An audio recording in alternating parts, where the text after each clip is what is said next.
the fuck are you talking about, dude? How's everybody? What's up, people? Psilocybin 420, what up? Lickers, hello?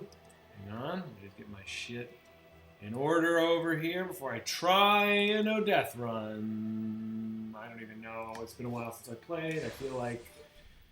Did I die? Or am I in the middle of one? Let's look and see. How are you guys? What's going on? Solar Zensai, hello. Sam Hamich, what up, dude? Oh, you were just kidding. Oh, just calling someone racist, just as a joke. Just as a lark, I just like to call people bigots on the internet. Something I do for me. I think it's fun. I don't really give a shit, dude. You can say whatever the fuck you want, dude. How is everybody? It is time. You've been missing Collective Bullet? Well, we're doing it, dude. We're fucking going for it. Now I hope... Nope, looks like I died. How the fuck did I die? I don't even remember. Alright, starting over. No death run, baby. You gotta do it. You gotta do it from the top. You're watching me on YouTube and on Twitch? A double Zach? Dude, you're a lucky man. Not everyone gets to do that, you know what I mean? Cherish this. Cherish these moments. Ancient Moth, what's up, buddy? Oh my god, you're better at this game! What's up, bud? Alright, new game, starting it over, trying again. Oh, it's brutal. It's freaking brutal. I'm not going to try any sort of accent. Let's call this guy T. And let's go once again with the Young White Branch. Let's just get right on into it. Katana Fish. What's up, my man? Impaler? Hell yes. That's a good name. Geagle, what's up with you, dude? Thujeans. Did you change your name, Thujeans, or am I bugging? Guard the bunny. Zach, my man, you've been offline on Discord, so I can't send you the... Dude, you can send me things on Discord even if I'm not currently on. And I've actually logged into Discord a couple times to check. Got no messages. I'm on right now. You can send it to me at the moment. You know what I mean? Grant, what's up, dude? What up, Derek? How are you, my friend? Okay, hang on. Let me turn my fucking... Why is this... Dude, I don't remember how anything works. Ah, there it is. Stream preview. Hide player. There we go. Better. Okay, let's fucking get after it. We got Demon Souls plans? Well, okay, so I'm not going to say who because I don't want anyone to talk like, you know... But somebody from chat, a loyal person, says that they have a PS5 and they're going to send it to me. I hope that they do. If they don't, that's okay, but they said that they have one coming and it's got my name on it and I am beyond thrilled. So if that happens, I'm going to be fucking Demon Soulsing it all over the place. Choom has one. Oh, yeah, Derek, I'm going to say, yeah, go ahead and send it, man. I didn't read it with a fine thing, but yeah, do your thing, dude. You got my blessing. Sorry, that was a little thing between me and Lunar Elephant. He was like our fucking... He's more than a mod. He's like a brother. No, without Lunar Elephant, nothing would get done.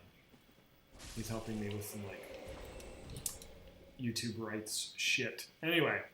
So yeah, no PS5 like as of yet, but a loyal person from the chat says they're going to send me one when they get it. And that would be incredible. So if that happens, baby, I can't even let myself get too excited. But that would be amazing. That would be amazing. You should try to change your build. I'm just trying to get through the end, man. I'm not trying to take any risks. I'm just trying to, like, let's just fucking no death run this thing. I will be accepting help on this run, as always. And I know it's possible. I know I can do this. I have the skills. I have the tools. I have the vision. Let's just fucking execute this plan. Chat chair's been good. Cheers good. Cheers good. Don't ask me. I'm fine too, by the way. But you know, what the fuck ever. Retro Read Rules. What's up, buddy? Nice that you're being kind today. I appreciate that. You know, it's rare, but I appreciate it. Dick Thunder. Okay, that's what I would expect. A little saltiness coming out of you. Fair. You're entitled. Oh shit! I just totally missed. Give me these firebombs. Here it is. You!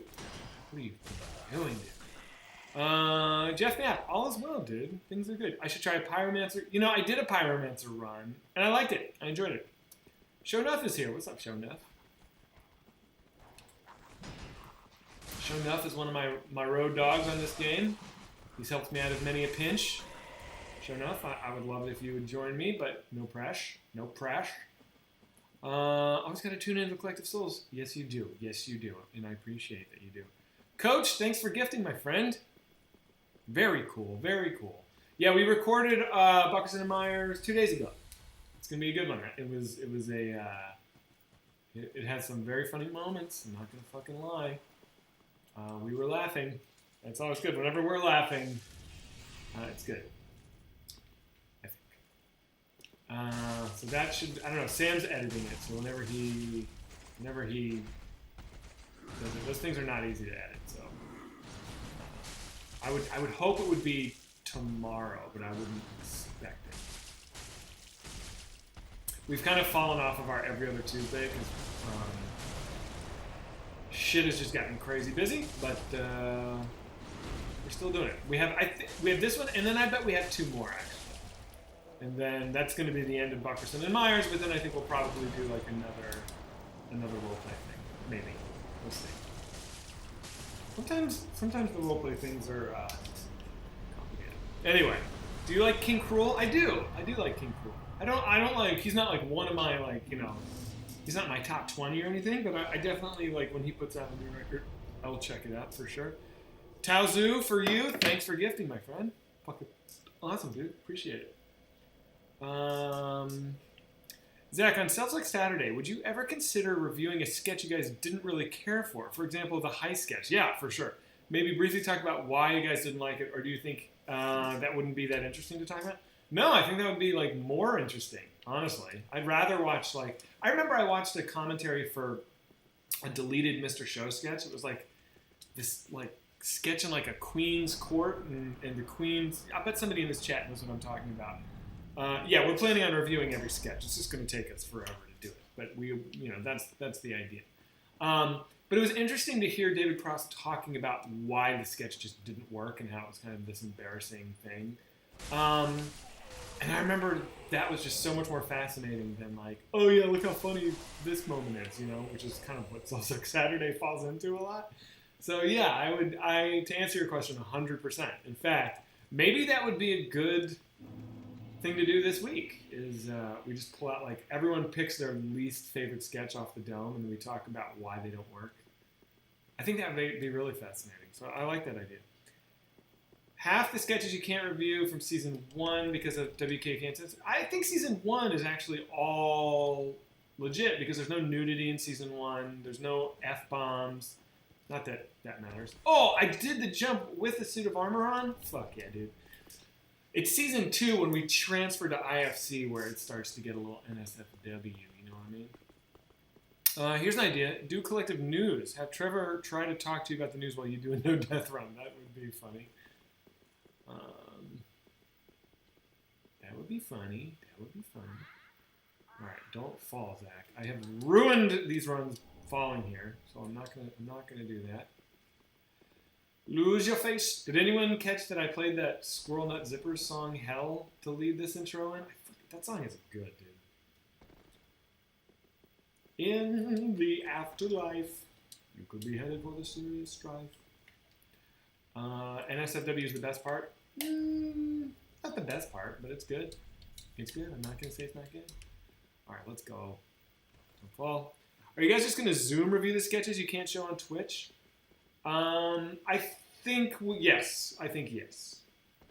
And then where will we post them? I mean, we can't post nudity to YouTube. I don't know. Maybe Derek will help me figure out a workaround for the sketches that have nudity. Maybe we'll just put black bars over them for YouTube. You know what I mean? Zucchini Souls is where it's at. Have Timmy just read Zach a cookbook while he tries to concentrate. Nothing would annoy me more. You guys made a Pornhub for a reason. It's true. It's true. Yo, Red Ascendant 1, thanks for the Prime sub, my friend. Zach, do you like mangas or anime? So I do, but I'm not one of the. It's not one of my things. You know what I mean? So I do like it. Like, I have I Am a Hero. That's a manga that I have, like, the first 5 compendiums of, or whatever the fuck those books are called. Compendiums. Look at me. But I'm not a big manga guy. But I mean, I have nothing against. I think it's cool. I also have Lone Wolf and Cub. I have that, which is pretty good. I'm into it. Play the new World of Warcraft expansion? No, I'm not not doing that shit, man. I've gone down that path before. It was a dark path. Will you ever consider doing any PvP in Dark Souls 3? Yes, but not on a no death run. Not on a no death run. Timmy was getting annoyed by the last caller on last night's stream. Well, Timmy has a hair trigger, so that doesn't surprise me. What was happening?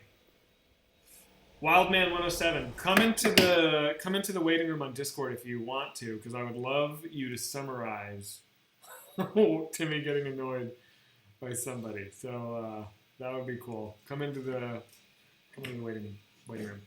We might hit level 5, dude. We haven't. Collective Souls has not hit level 5 in a long time. I would be stoked if we max out a hype train. It would make me feel good. Not that, dude. I'm just glad you guys are here. You know, honestly. 154. I've noticed Collective Souls viewership dwindles. That's fine. I don't really care, but like I do like I want the stream to do okay. I want it to be a viable show for this. What am I even talking about? Who gives a shit, Zach? Shut up. What's Tim Dog cooking today? I have no idea. Jack or not? Thank you, my friend. Thank you so much. Gifting. All right, who wants to? Oh, by the way, if you want to play with me, I would be more than happy. It is, where is it? Buck is the password, right there, Buck. Level 5, did we level 5 it? Collective Souls is a flagship show. What else are we going to talk about? Bad Ben, and here's Zach's sexy voice. That's right, I do like talking about Bad Ben. What horror movies have I watched lately? I watched Maniac, the Bill Lustig version, yesterday. Holy shit, have you guys seen Maniac? That's a movie. I'm not going to say it's great, but it is unique. It is worthy of conversation. If someone has seen Maniac, I have yet to watch the remake with Elijah Wood, which I think I'm going to soon, just to see, like, what did they do. And I think the remake is, like, all first person, which is gimmicky, but I actually think that's kind of interesting. That's a I'll put that in the asset column of why I would watch it. Anyone else see the fucking ridiculous drunk woman on the election fraud hearing shit today? Dude, that made me so mad. If we're talking about the same thing, that really condescending fucking asshole. It was like, 0. Okay? 0. Like, the way she speaks is infuriating. My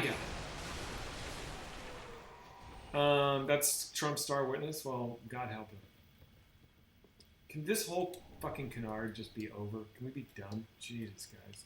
Creep. Yeah, Creep was good. Creep 2 didn't love. Creep 1, thought was fun. She needs to be disbarred. She's a fucking lawyer, dude? What the fuck? There we go. I'll leave you alone, sir. Not worth my time. In the afterlife. Here we go. Oh my God, dude. Am I gonna die right now? Ooh, that was close. Zach, what is the second biggest fight among White Kids members? I know you can't talk about the biggest one yet. I can't talk about the second biggest one either, unfortunately. People are still fucking butthurt, so I'm not going to go there. Sorry.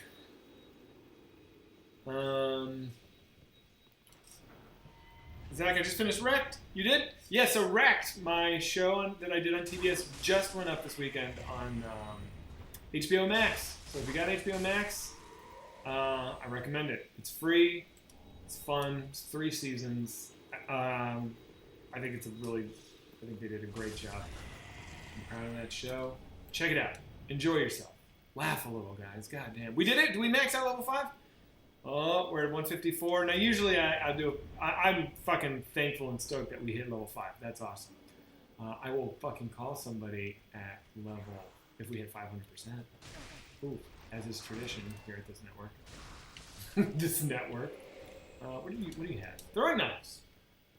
Level 5 is fucking rad. How do these shows end up on HBO Max? I don't know. Do the streaming companies bid for them? No, I think that HBO is owned. HBO acquired Turner, I believe. And Turner owns Rex. Turner produced it. I could be wrong with it. It's all fucking 30 degrees north. You know, these massive companies, you know, consume each other and then own each other's content. So I think whoever owns HBO, which I think is Turner, owns Rex. So that's how it happens. HBO Max does have some good stuff. Dick Thunder, thanks, my man. Gifting like a fucking champion. Who else did I miss? Hendo Calrissian. Hendo, you're always coming correct, man. Thanks, dude. Appreciate that. Audrey's not real. Thank you for gifting. Audrey is not real. What a curious name. One day you'll have to explain to me what that means. Jackernaut. Thanks, Jackernaut. Fucking awesome. You guys are the best. Light up them fatty. Oh, did I not spark a fatty? I did. Who wants to come play? Somebody lay a soapstone down. I'm going to hang out here. Did you start over? I did. I had to start over because I died. Greetings from Peru. Jackie Glisten, what's up, dude? Enjoy yourself down there. Hey, Zach, first time catching you. Well, I care for people. I care for you, and I'm glad you're here. PS4 broke today. That sucks, but at least it got you this far, and PS5's around the corner, my man. So do not despair. You know what I mean? All right, now let's get real. The first serious threat is about to happen. I feel confident that I'm going to survive. Zach Attack starring the Collective Souls. Be ready for the no death. Zach Attack starring, yes. Took me a while to read that sentence. All right.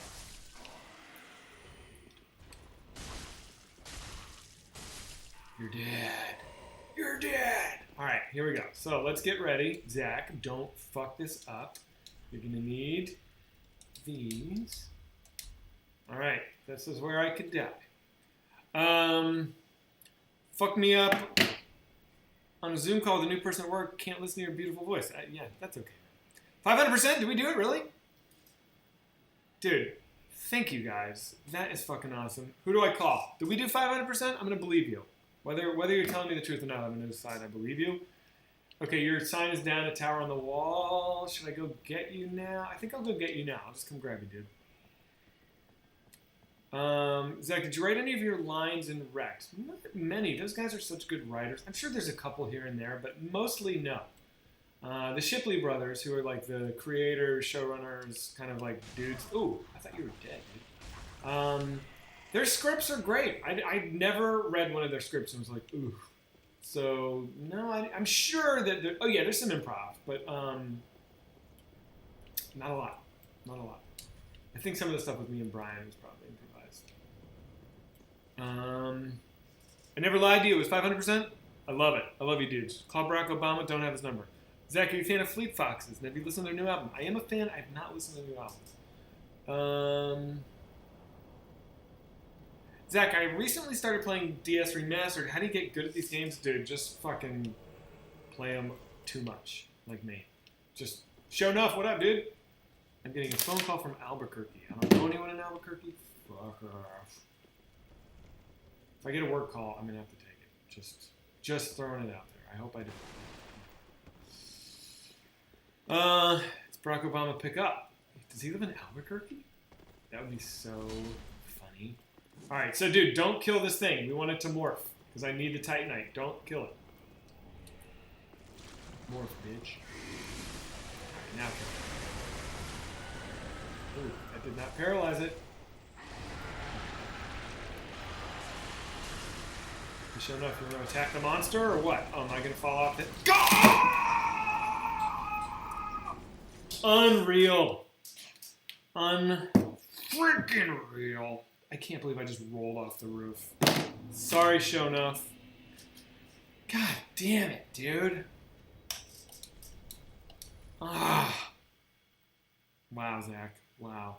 Dude. Big old fatty F, whatever. You know, it's so fresh. I'm just warming up. I'm just fucking warming up, dude. Getting careless. I guess I was careless. I mean, things like that happen. Things like that happen.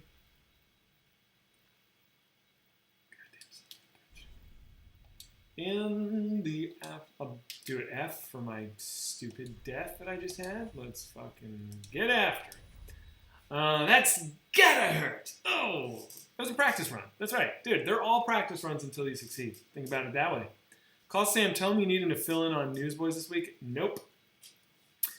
Hey, Zach, did you know you can kill them before they transform? Yep, I did, but I want to get that... If you kill them before they transform, you don't get that Titanite shard. So that's why I pushed for the transform. But I appreciate you looking at... Oh. Fuck all those dudes. Let's just get into it. Let's just get up there. I don't need to fucking grab every item. I don't need to kill every idiot. I just need to fucking win. The best part of the game is when I die. Well, alright. Good. At least I'm providing some sort of fucking pleasure for you, you sick fuck. Zach, do you have a favorite horror franchise? Evil Dead, maybe, I guess. Franchise? I don't know. Let me think about that. I guess Evil Dead is top of my list. I'm not a big... I like the slashers, but those aren't like my go-to. Oh, I missed it. Fuck. Those aren't my like go-to things. I don't think I have a favorite franchise. Evil Dead. Hey man, don't shoot me. Come on. Yeah, franchise. I agree. Franchise is on average not up to par.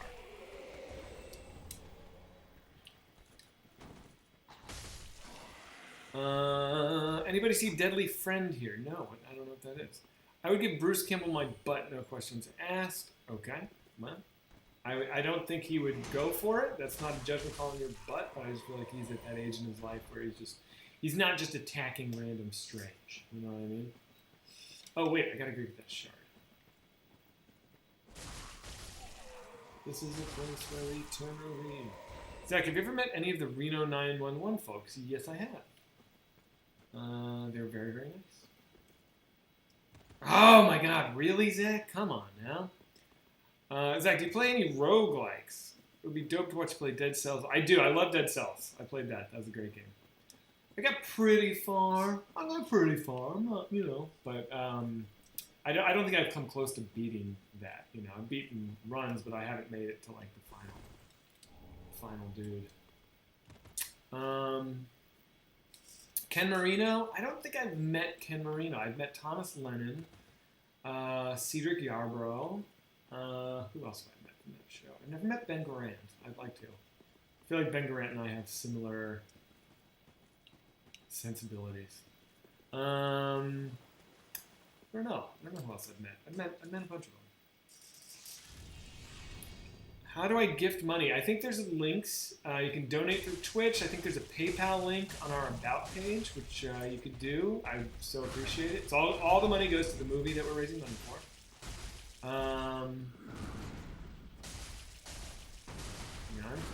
Ooh, he punched me. He punched me.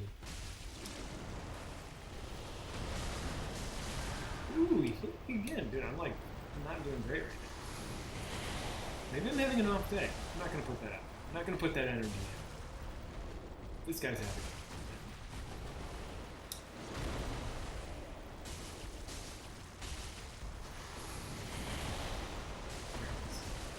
That's a win. Been watching you guys on YouTube since I was a freshman in high school. I'm 25 now. Glad to see you guys back together, killing it, spreading laughs, and the worst year ever. Thanks, buddy. I'm glad you like it, and I agree. This is the worst year fucking ever. But it's almost over, dude. 2021 is going to be everybody's year. It's going to be great. Have you ever read Garant and Lennon's book on screenwriting? I have. I have that book on my shelf. Trump on Newsboys? Sure, I'd love to have him on. Call Trevor and tell him you're replacing him on Newsboys because the ratings are dipping and you got to do something to keep it fresh. Legit. I miss when Whitest Kids was on Netflix. That was never true. So what are you talking about? You have a hot take on rebooting Friday the 13th if you're into a Discord. All right, hey Boner, I am. That's interesting. Let me kill these guys and then I'll pull you in.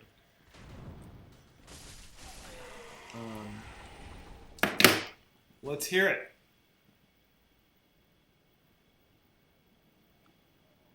Private Higbone. High bone, pig bone. I don't know what to call you ever. Let me know when you can hear me. I can hear you. Hey, how's it going? Yo, dude. Now let me make sure Chad can hear you. Hold on, I'm always getting this wrong. Say something for me. Yellow? Yeah, I think that's good. All right, what's your hot take on Friday the 13th? So to preface this, have you ever heard of the Maine Hermit? Of the what? The Hermit in Maine. No, I got to do an audio setting here. Hang on. Everyone's going to lose you for a moment because I got to boost you on my computer. So just hang on. Hold that thought for 1 second. Okay, you're back. The Maine Hermit. Okay, tell me about it. Okay, so just kind of bullet points. In, I believe, the early 80s, this senior from high school in... Oh, did we lose you? A high school in what? I think we lost you. Damn it, it's the push to talk. Hello? Yeah, so a high school in Maine. So a high schooler in Maine disappeared and his family didn't report it. 30 years later, a hermit who was living in the woods and stealing from local cabins in the area was finally apprehended. So this guy lived 30 years without any human contact in a secret hideout in the woods. There's a fantastic... Yeah, we lost you again, dude. God damn it. Sorry. Okay, in short, it was just a hermit who lived in the woods for 30 years without human contact. And there's a great book about it. But it was, for a while, it was just kind of an urban legend in this area in Maine, because people would just find items in their homes disappearing, like batteries taken out of flashlights, things like that. So what Creepy. I think would be interesting... Yeah, and so it was like a real-life horror story where people didn't know if they were losing their minds or if they were really losing things. Some people would leave out offerings for him so that he wouldn't have to break into their homes. It was just this whole thing, specifically in Maine. But anyways, I just think that that could be an interesting angle for Friday the 13th, where there's kind of a more human angle to it, because Jason is gone. Well, yeah, so would Jason not be Jason? No, Jason would still be Jason, but I would want to kind of gloss over the mythology and just kind of, not set it up like he drowned, his mother died. Just have it be like a hermit living around this camp area, and the locals respect him, but it's when outsiders come in that there's issues or confrontation. Yeah, I mean, that seems fine. Is that what? I don't see how that's an improvement. To be totally honest with you, it's cool, but I don't get how that elevates the existing backstory, unless it's just that it's different, and that's the bonus. That's kind of it. So it's not the best thought out idea, but it's not bad. I just think that Jason has gone to such extremes and previous reboots just rehashing the same formula don't work. So I think that there has to be some... But I would argue that those previous iterations, it's not that they don't work because of the origin story is broken. They don't work because they haven't crafted a good story and they've shot it poorly. Yeah, no, I get that. Yeah. I just think something has to remove Jason from space to make him more interesting. Yeah, I agree. I mean, really, it's the formula is there, dude. Crazy killer in the darkness, hunting people. You don't need to reinvent the wheel. You know what I mean? You just got to build good sequences, shoot it creatively, and you're off to the races. It's not rocket science. Are you a fan? Are you a fan of Sleepaway Camp or The Burning? I'm a fan of the ending of Sleepaway Camp. I think it's magical. I don't think that Sleepaway Camp up until the end is anything amazing. But that final shot is truly spectacular. I mean, it's a terrifying image, right? So I love it. That's probably my favorite ending or twist ending to a horror movie that I can think of off the top of my head. Yeah, it's fantastic. It really is. Now, what was the other one you mentioned? Sleepaway Camp or what? The Burning. I don't know The Burning. What's The Burning? Alexander. So The Burning is based on kind of this New York, New Jersey legend of Cropsey. A man was mutilated by kids in a prank gone wrong. Years later, he comes back to avenge the campsite. What year did this come out? It's Friday the 13th. I think it might have been late 70s, early 80s. It was in production before Friday the 13th, and then that just kind of stole its thunder. Oh. But oddly enough, it was written by Harvey Weinstein, so No way. that part hasn't aged. Yeah, Now, it's one of 2 movies he's written. Yeah, and he and Bob directed a movie that was so bad that it was never even released. It was about like a bunch of teenagers having a concert, like a festival at a barn, like they wanted to make their own mini Woodstock or something like that. Are you familiar with what I'm talking about? Not at all. That sounds awesome. Well, it was supposedly so bad, and one thing you got to hand Bob and Harvey is that they have impeccable taste, and so they were able to realize like we've made a piece of shit, so they buried it, but they shot the movie, and then buried the movie. But yeah, I would like to watch it. I'm sure it's fascinating in some way. Do you have a favorite so bad it's good movie? Oh, I have so many. I think Lady in the Water pops into my head first. I'm fascinated. Party Monster pops into my head. What are others? I don't know. What about you? Last week I watched The Greatest Showman and just had a fantastic time. Now that's Hugh Jackman, right? Yeah, Hugh Jackman, Zac Efron. It was just like so, just ridiculous and colorful that it really, I don't know. It's one of the worst movies that I love. Is it really? But wow. probably one of my all-time favorite worst movies is a 1989 movie called Things. Things? Did you say Things? Yeah. Okay. Things. Yeah. It's. Oh, I lost you. Sorry. It's on Amazon Prime, but it is like a group of 3 Canadian guys who decided to make a shot-on-video horror movie, and it is so impressive to me that every single aspect that goes into movie making is botched. It's like, it is just a beautiful, beautiful mess. Super memorable lines of just absurd dialogue. But it's what comes to mind, like, when people say like Troll 2 is the worst movie of all time, this is on another level where it's borderline unwatchable. But if you can make it through, it's something pretty interesting. Okay, I'll check that out. Hang on, real quick.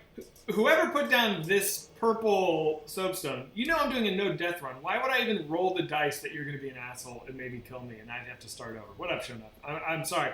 Lay down a white or a gold and I'll summon you. I'm not summoning purple. I was born, but I wasn't born yesterday or whatever the fuck they say. Anyway, you know what I watched today, Higbone, is the remake of The Hills Have Eyes. Oh, I've never seen that. I only recently saw The Hills Have Eyes, the original. I had major problems with that movie, but I don't know. What do you think of that guy? What's his name? Alexandre Aja?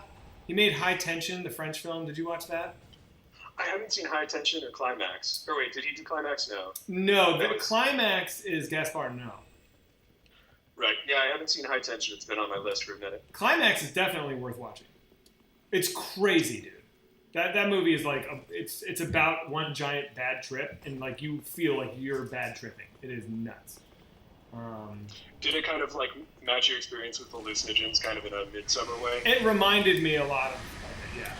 Hang on, I'm about to die again. Let me fix my shit in 1 second.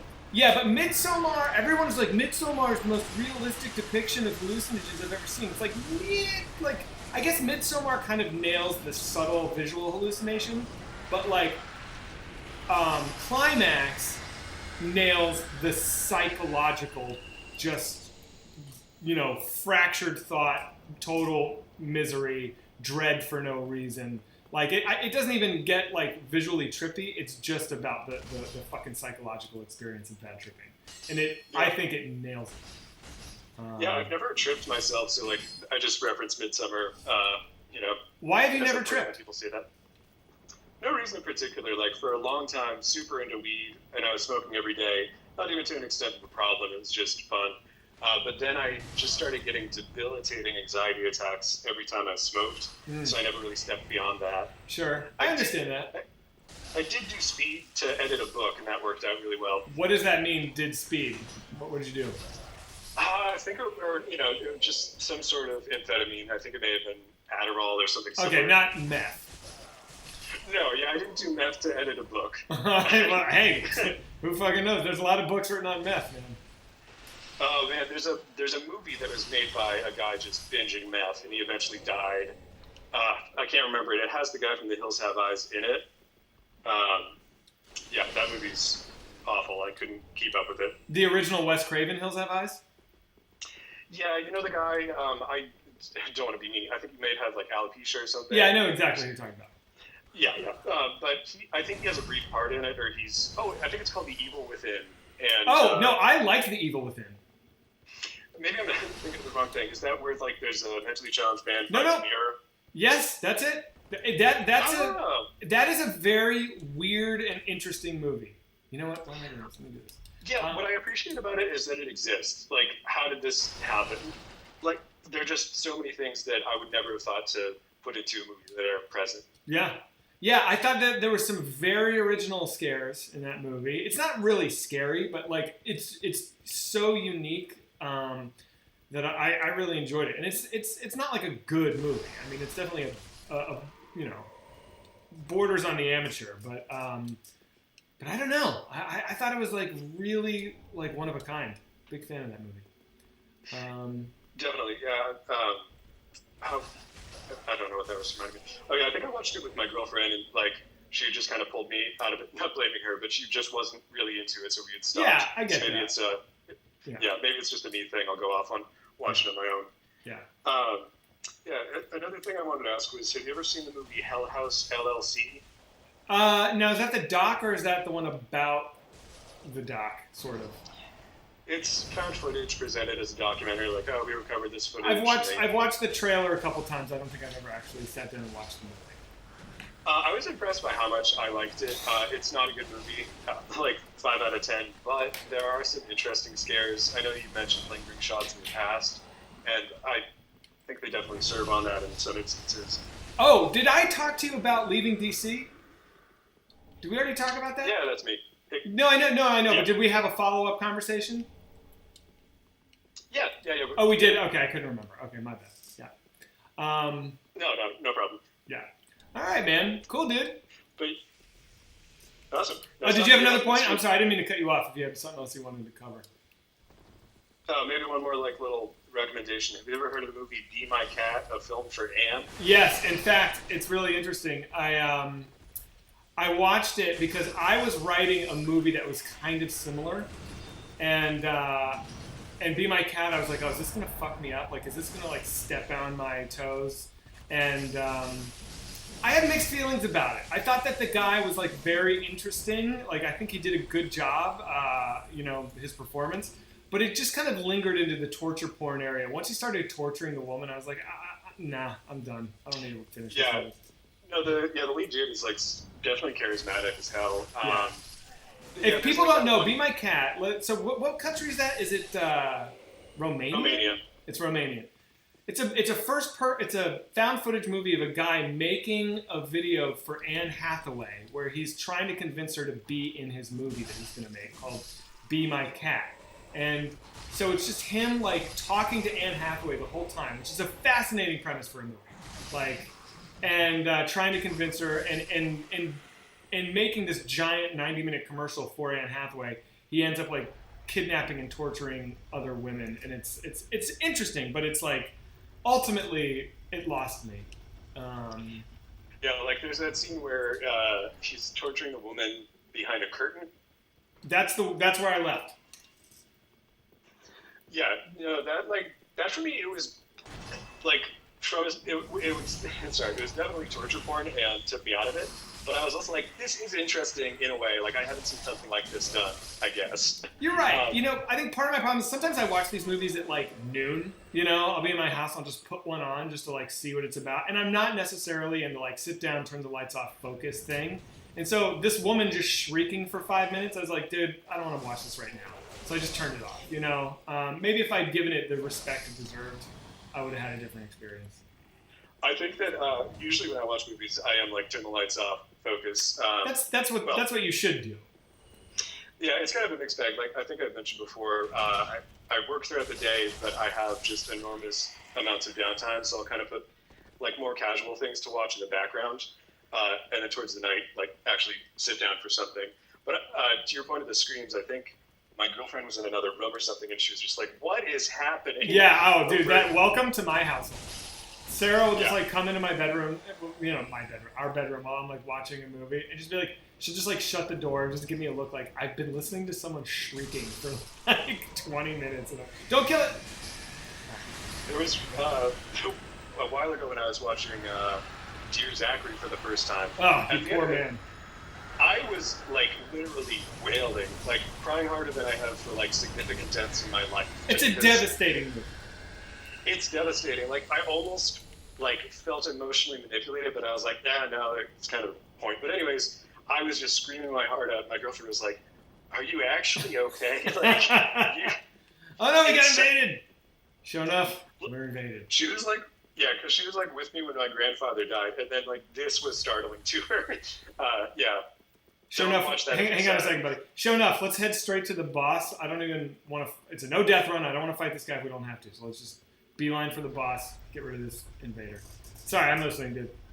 Oh, you're fine. I don't want to keep you too long forever, but do you have a preference for how you watch movies? Like, did you go to the theaters before COVID? You know, I did, and I was kind of swearing off theaters pre-COVID. I was like, I'm done, dude. I hate people because I'm super sensitive to like people talking and chewing and texting and like it just disruptions would like send me into just like orbit. But now, like after 2020, I would go see a bad movie in like a room full of the most obnoxious people. I just miss the theater so much.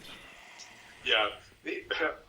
Maybe it's like a local thing, but I don't get significant interruptions during movies, or maybe at times that I would. Where do you live? Southern Maine. Yeah. I mean, I feel like if you're in like a metropolis, it's different. Yeah, that makes sense. I just like Midsummer. The only time someone exclaimed anything was when the boyfriend was having sex with a woman, and it was just like a close-up shot on his ass for a while, and a guy just yelled, "Jesus Christ!" That's funny. It's interesting, right? Because it's like, Yeah. on one hand, I just loathe when people participate. But on the other hand, it's like, that's also part of the whole point of going to the movies, is like being part of the collective gasps and the like laughter, you know? Like, you want some amount of audience interruption. But it's a very fine line of like, why chewing is like insufferable to me, but like somebody screaming at a scary moment is like, oh, I love it. You know, it's very, I don't know. It's interesting. Yeah, I've had more like negative experiences with like stand-up comedy locally. Like, do you know the comedian Todd Barry? I know him personally pretty well. I do. Oh, awesome! Yeah, Yeah. he's done crowd work on me. But anyways, Sure.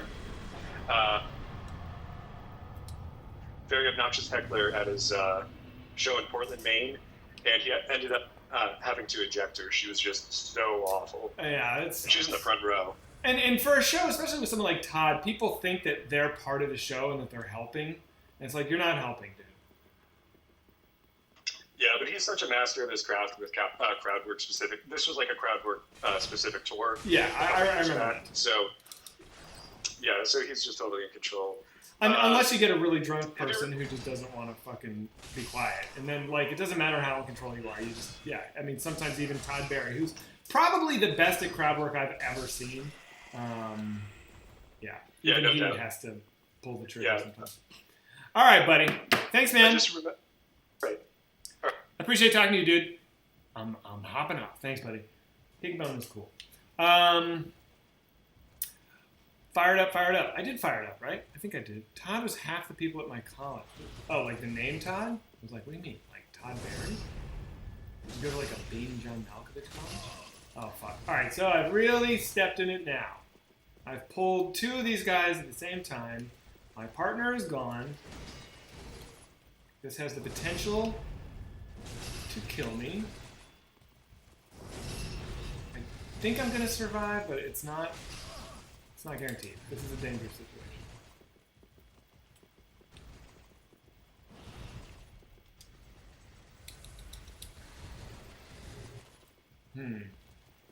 Yeah, I've stepped in it here, haven't I? Although I don't think they can follow me in. So maybe I can... Zach, you still struggling with getting a PS5? Very much so. I thought a bunch of stores restocked on Black Friday. Not around me and not on any of the websites I looked at. I don't know, man. It's bleak. Call Darren and ask him to do an Obama impression. I'll call Timmy. I'm not calling Darren. I don't know what to say to Timmy. Have you tried Craigslist? I have tried Craigslist. I have made no progress. People are either asking for way too much money or they're being like, Craigslist people I feel like are just insane. I've got an idea for a Terminator sequel, and I'm dying to tell people about it. Nick the Newbie! Let's go. I'm going to be brutally honest with you. If I think it's a bad idea, I'm going to tell you it's a bad idea. So just don't get mad at me if I shit on it. All right? But if you want to pitch, I'm down. Nick the Newbie, I'm looking for you in the waiting room. Call Timmy and ask him to do a Zach impression. That's a good idea. All right, that sounds like a level 5 hype train thing.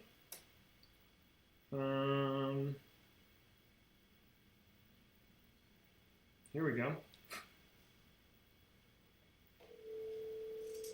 I can't show his number, right? No. Hello. You're on stream. Yo, what's up? So keep the hate speech low. Oh man, I have so many opinions. Well, just give us one horrible opinion. But just one, because of the stream. Goonies is not a good movie, and I wish everybody didn't think it was good. Oh, interesting. That's my go-to one. That's Joe Dante, right? Richard Donner. I think Goonies? it's not Joe Dante? No, he did Gremlins. Right. Okay, Richard Donner. What else did Richard Donner do? Richard Donner did, Oh, or no. How are you too quiet? Everyone's saying it's too quiet. Hang on a second. Oh, he did Lethal Weapon, and he did the Superman film, the first Superman film with Bruce Reeves. Oh, okay. So What's up? I got my hype train. Chat would like you to do an impression of me. Oh, I did a brief one at some point somewhere. I don't know. I guess I'm just not that wild about that. I don't know. That's it? Maybe a little bit. I don't know. I guess I'm just not that wild about that?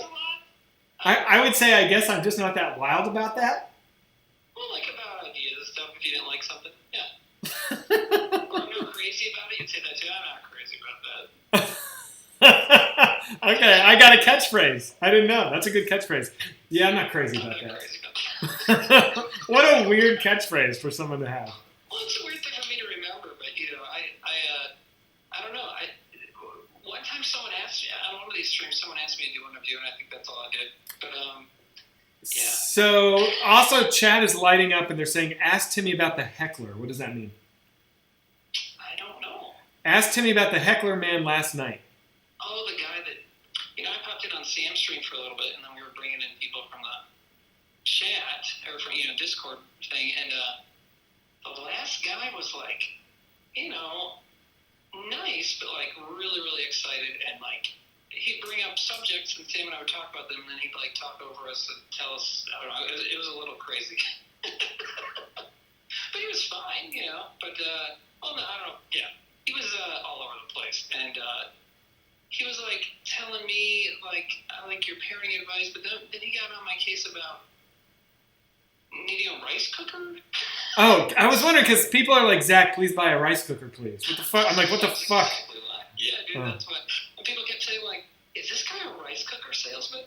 Oh my god. I did a stream where I had rice and I made it in the microwave because I was using my Instant Pot for something else.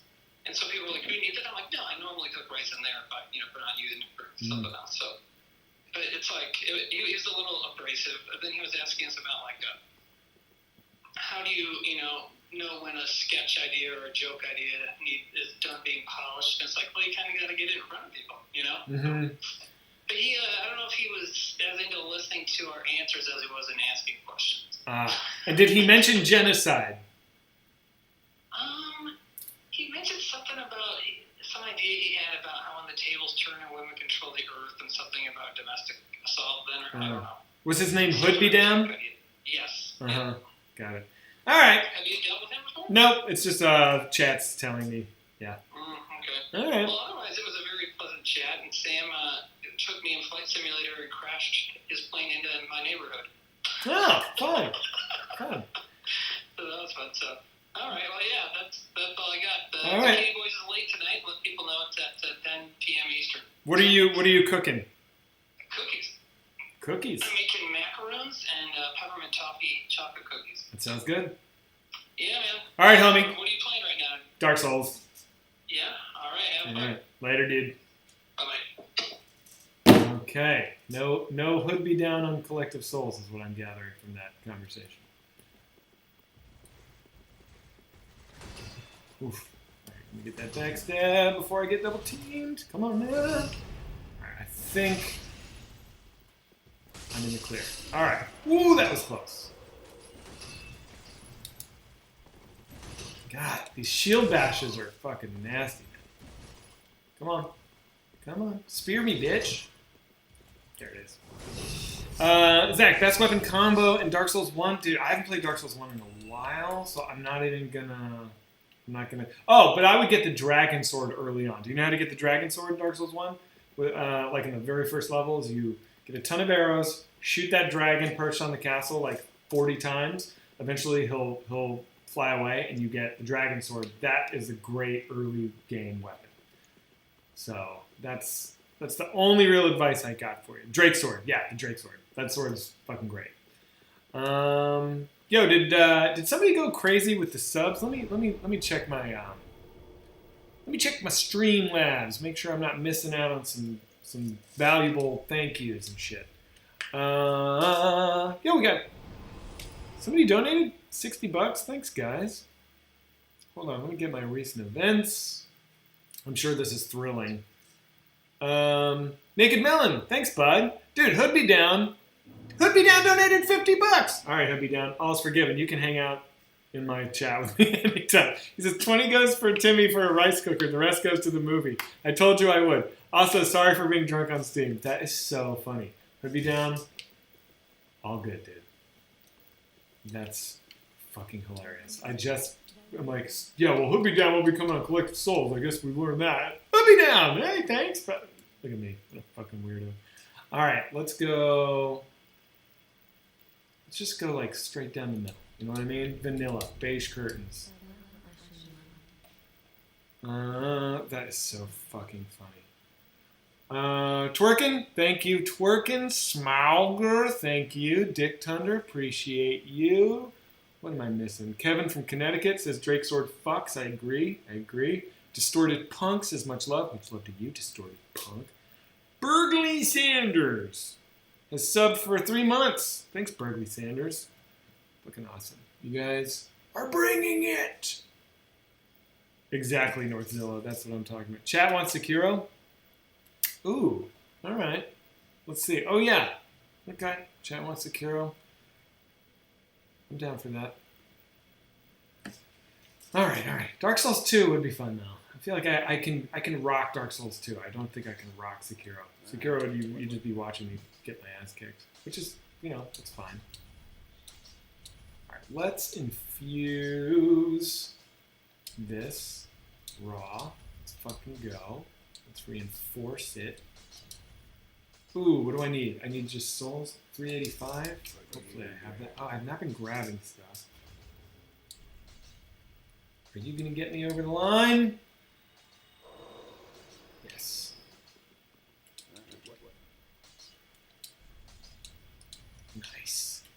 Nice. I think I just gotta work text.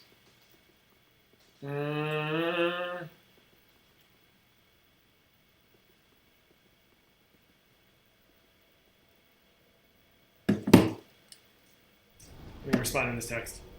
I think that could work to our advantage. Makes character deeper.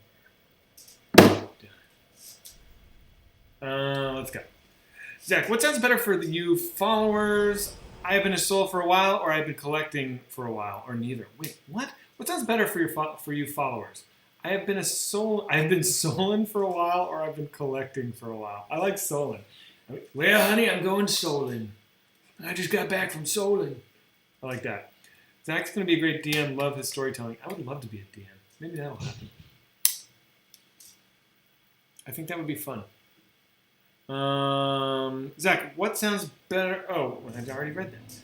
Wait, did they talk about that last night? About like the next game and who will DM? Because we talked about maybe I would do it, but Timmy's really good at it. I wouldn't want to. I wouldn't want to ever take away from that, but I do think that I do think I would be good at it too. Gotta be honest. DMing is way better than playing. Is that right? Any Hayes, thank you, my friend. Zach, I want to hear your thoughts on the next Whitest Kids campaign that you're DMing. Okay, wait, tell me, did they talk about that last night? That I will be DMing? Oh. What game should you buy? Buy... Oh, what's up? All right, Ash and Nibba, you got your shit together. You're not pink anymore. Welcome aboard.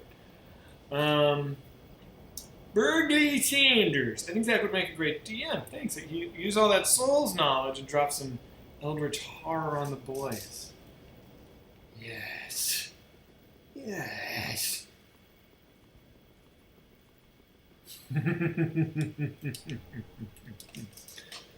All right. Call Sam and talk about DMing. No. Not today. Yo, Mengus, let me get that chat. What does that mean? What is Monster of the Week? I don't even know. I don't know what that means. Zach taking them through out of the abyss. Who says no? I can't even make sense of some of these comments. Y'all bugging. Yo, y'all straight bugging, dude. Was she a great big fat person? Why do I say that so much? That's one of those phrases that's just like in my mind all the time. I'm just kind of fucked up. Was she a great big fat person? Oh. Sexy socks. Terminator guy. What does that mean? Would you play Dead Cells on stream? Yeah. Hey Zach, have you met any of the Jackass guys? No, I don't think I have. Let me rack my brain. No. God, not a one. And it's crazy because I love that. I love those guys. I'm a total fan. I kind of can't believe I haven't. But you know what? I'm not like a party guy. Even when I was like a drunk, I wasn't a party guy. You know, so I don't think they are either. I don't think they would like. Yeah, I don't go to Hollywood parties or anything like that. I have like my crew that I grew up with that lives out here, and I hang out with the Whitest Kids, and that's kind of it. And I hang out with like other sober people that I've met through sobriety. But that's the beginning and end of my social shit.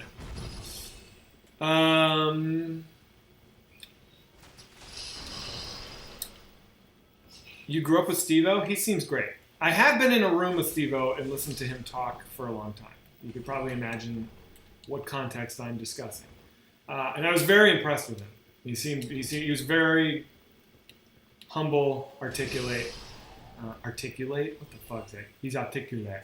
Yeah, I think he's great. I'm a fan of his. Not so much of his comedy, per se, but of him as a person and his... I mean, that dude has been so fucking good about, like, getting his shit together and being accessible to people about getting their shit together that I really respect the fuck out of that dude. So, yeah, man, good on you, Steve-O. Tell your old pal, he's all right in my book. Get Steve-O on Newsboys? Sure. I don't know him, so I can't, like, you know, I don't have, like, an in. But I wouldn't say no to it. Although, I really do, gotta be honest, like, I don't really love the idea of guests on Newsboys. You know what I mean? Like, I feel like part of the fun for me is like Trevor and me just kind of deep diving into our relationship in a weird... It sounds very self-indulgent, but I like that it's just two guys talking that know each other very well, but learning more about each other, I think is fascinating. To me. I have no idea if it's fascinating to anyone else, but you bring a guest in and then it's just like kind of chaos, or it's an interview with the guest, and that's not what I'm into. What up, Pork Sweats? How are you, my friend? Yo, is Hood Be Down on here? Because actually now I kind of want to talk to Hood Be Down. Not because he said, because he donated money, although I appreciate that very much. If you know anything about me, it's I want money, guys. But because he apologized for being drunk on stream. And I want to interview him about that. So do you... Yeah, I don't know. I think that would be an interesting conversation. So Hood Be Down, if you're in here, make some noise. He is. He's in here. Go to the waiting room, dude. If you don't mind, I'm gonna literally talk to you about being drunk on stream. So if you don't feel comfortable with that, don't do it.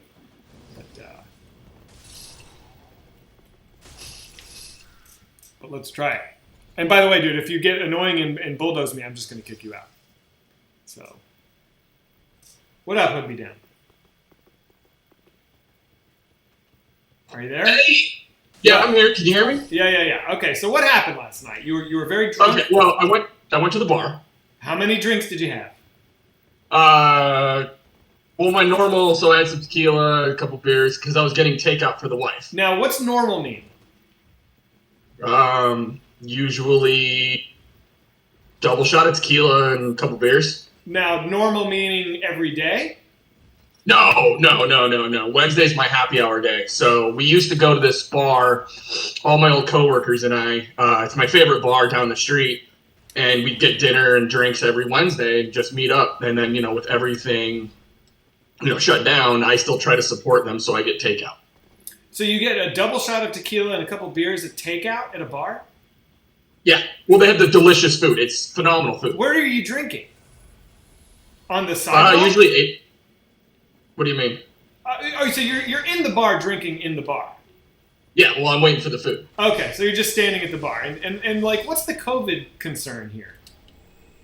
So we wear masks until you get to the table that you're at. Like, you're not allowed to stand at the bar. So you go sit at a table, and then the waitress will bring you drinks and stuff. Okay. Feel safe to you? Oh, yeah. Everyone's wearing masks. Everyone's clean. I'm also in Idaho, so we're actually doing pretty good in Boise. Okay, all right. You don't have a full hospital? I'm sure we have a full one just like everybody else. Well, then you're not doing that great, dude. I'm not to be a dick, but I mean, like... So last night I jumped in the waiting room and I was talking to Succubus Sally, and he got on before. And so I was in the waiting room longer than him, and I just kept drinking because this was after my buddy's Zoom call ended, so I just kept drinking. At this point, I'm probably 10 or 12 beers deep. Oh. Jesus, dude. And so then you get on the waiting room and then you just bulldoze Sam and Timmy? Kinda. Now, were you aware that they were frustrated?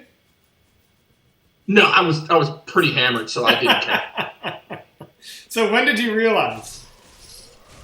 Well,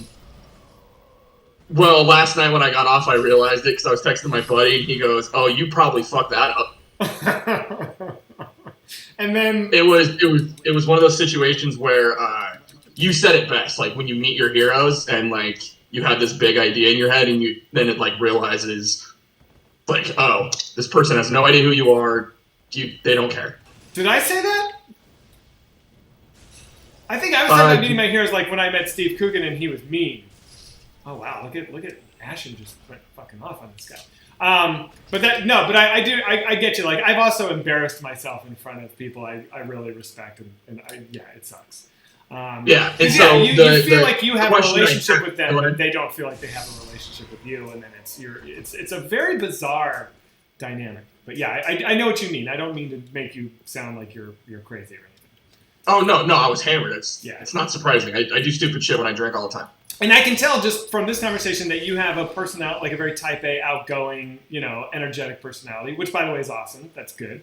But I could see how a couple drinks in, that's cranked up to 11, and then we're off to the races. Oh, absolutely. And I was drinking lots. Uh-huh.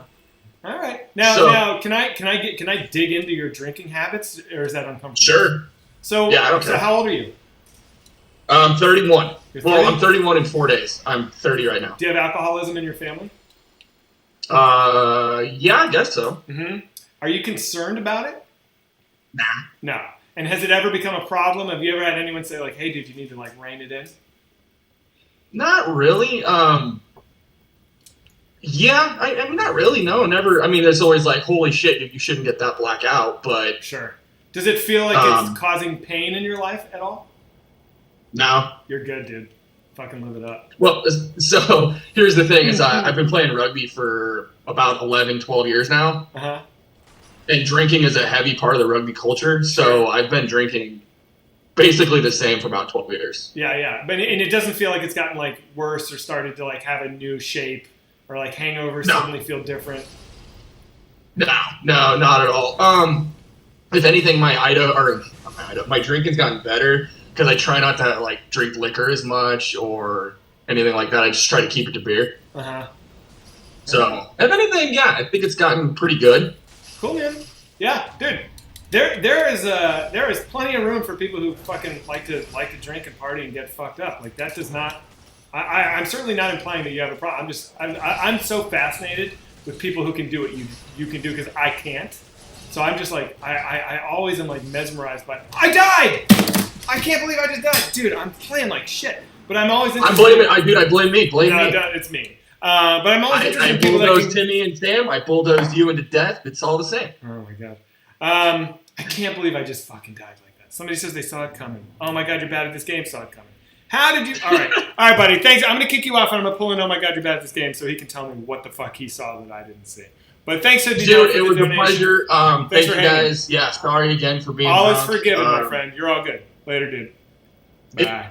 All right, OMG. Talk to me, dude. What the fuck did I do? What the fuck did you see? How did you know?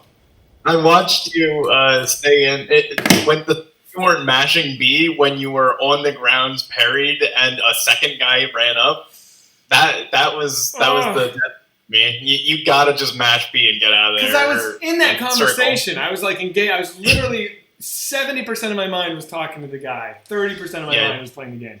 Yeah, you got parried, you were at low health, you like fell down, you were on the ground, and a second guy ran up, and you should have just mashed circle the fuck out of there, and you just stayed in and thought you could get the kill on the guy you can't backstab, because I think you were trying to backstab him, but you forgot you can't backstab the guys with the planks on their back. Dude, I fucked it up. Yeah, those guys are rough. Don't take it too hard. All right. Thanks, buddy. Yeah. Later. God. All right, have a good one. Later. Thanks, man. Unfucking real. But it's okay. It's okay.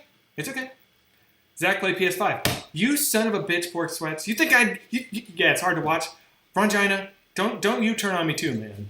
Where were you, by the way? God damn it.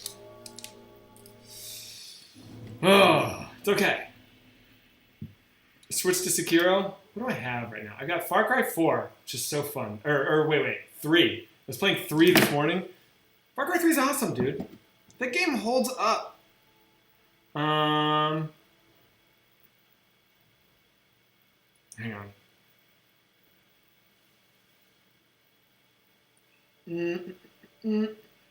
Cool. All right. Good shit. I know. Would Far Cry be interesting, or is that crazy? Should I stick to the fucking Dark Souls? XCOM. I don't have XCOM on here. I have Hong Kong, Isaac, Bloodborne, Sekiro. I'd have to go get the discs.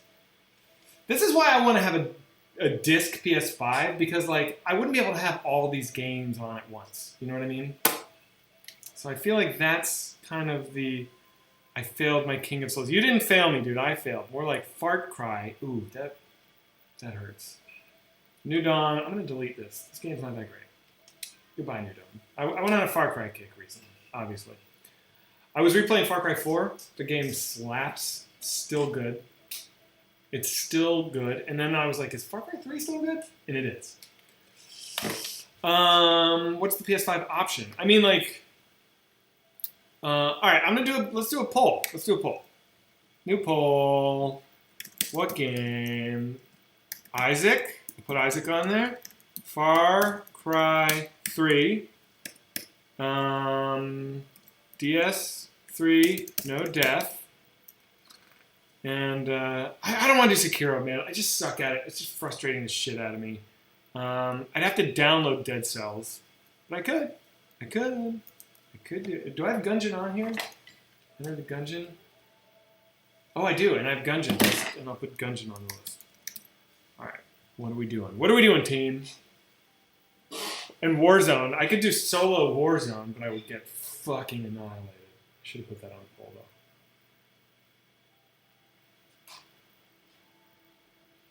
though. Someone tell Zach they got a PS5 for him and send him an Xbox. That would be mean. Escape from Tarkov. Never played that. You know what's interesting? Automod held a message because somebody said FC4, Far Cry 4, was a scam and a jip. And they flagged the word jip, I guess, like, because it's like disparaging for gypsies, which is like in America, it's so fucking foreign to us. Like, we don't have gypsies running. Dan Giesling rated me. Dan Giesling, what's up, buddy? Thanks, my man. PS5. Everyone, okay, so Dan is having, I don't have one, and I know Dan does have one, you bastards. Tell Dan to send me a PS5 instead of trolling me. It's cruel. That's very unkind. I don't know how to get one, guys. Dan, are you in here? Call me on the phone if you are, and tell me how you got your PS5.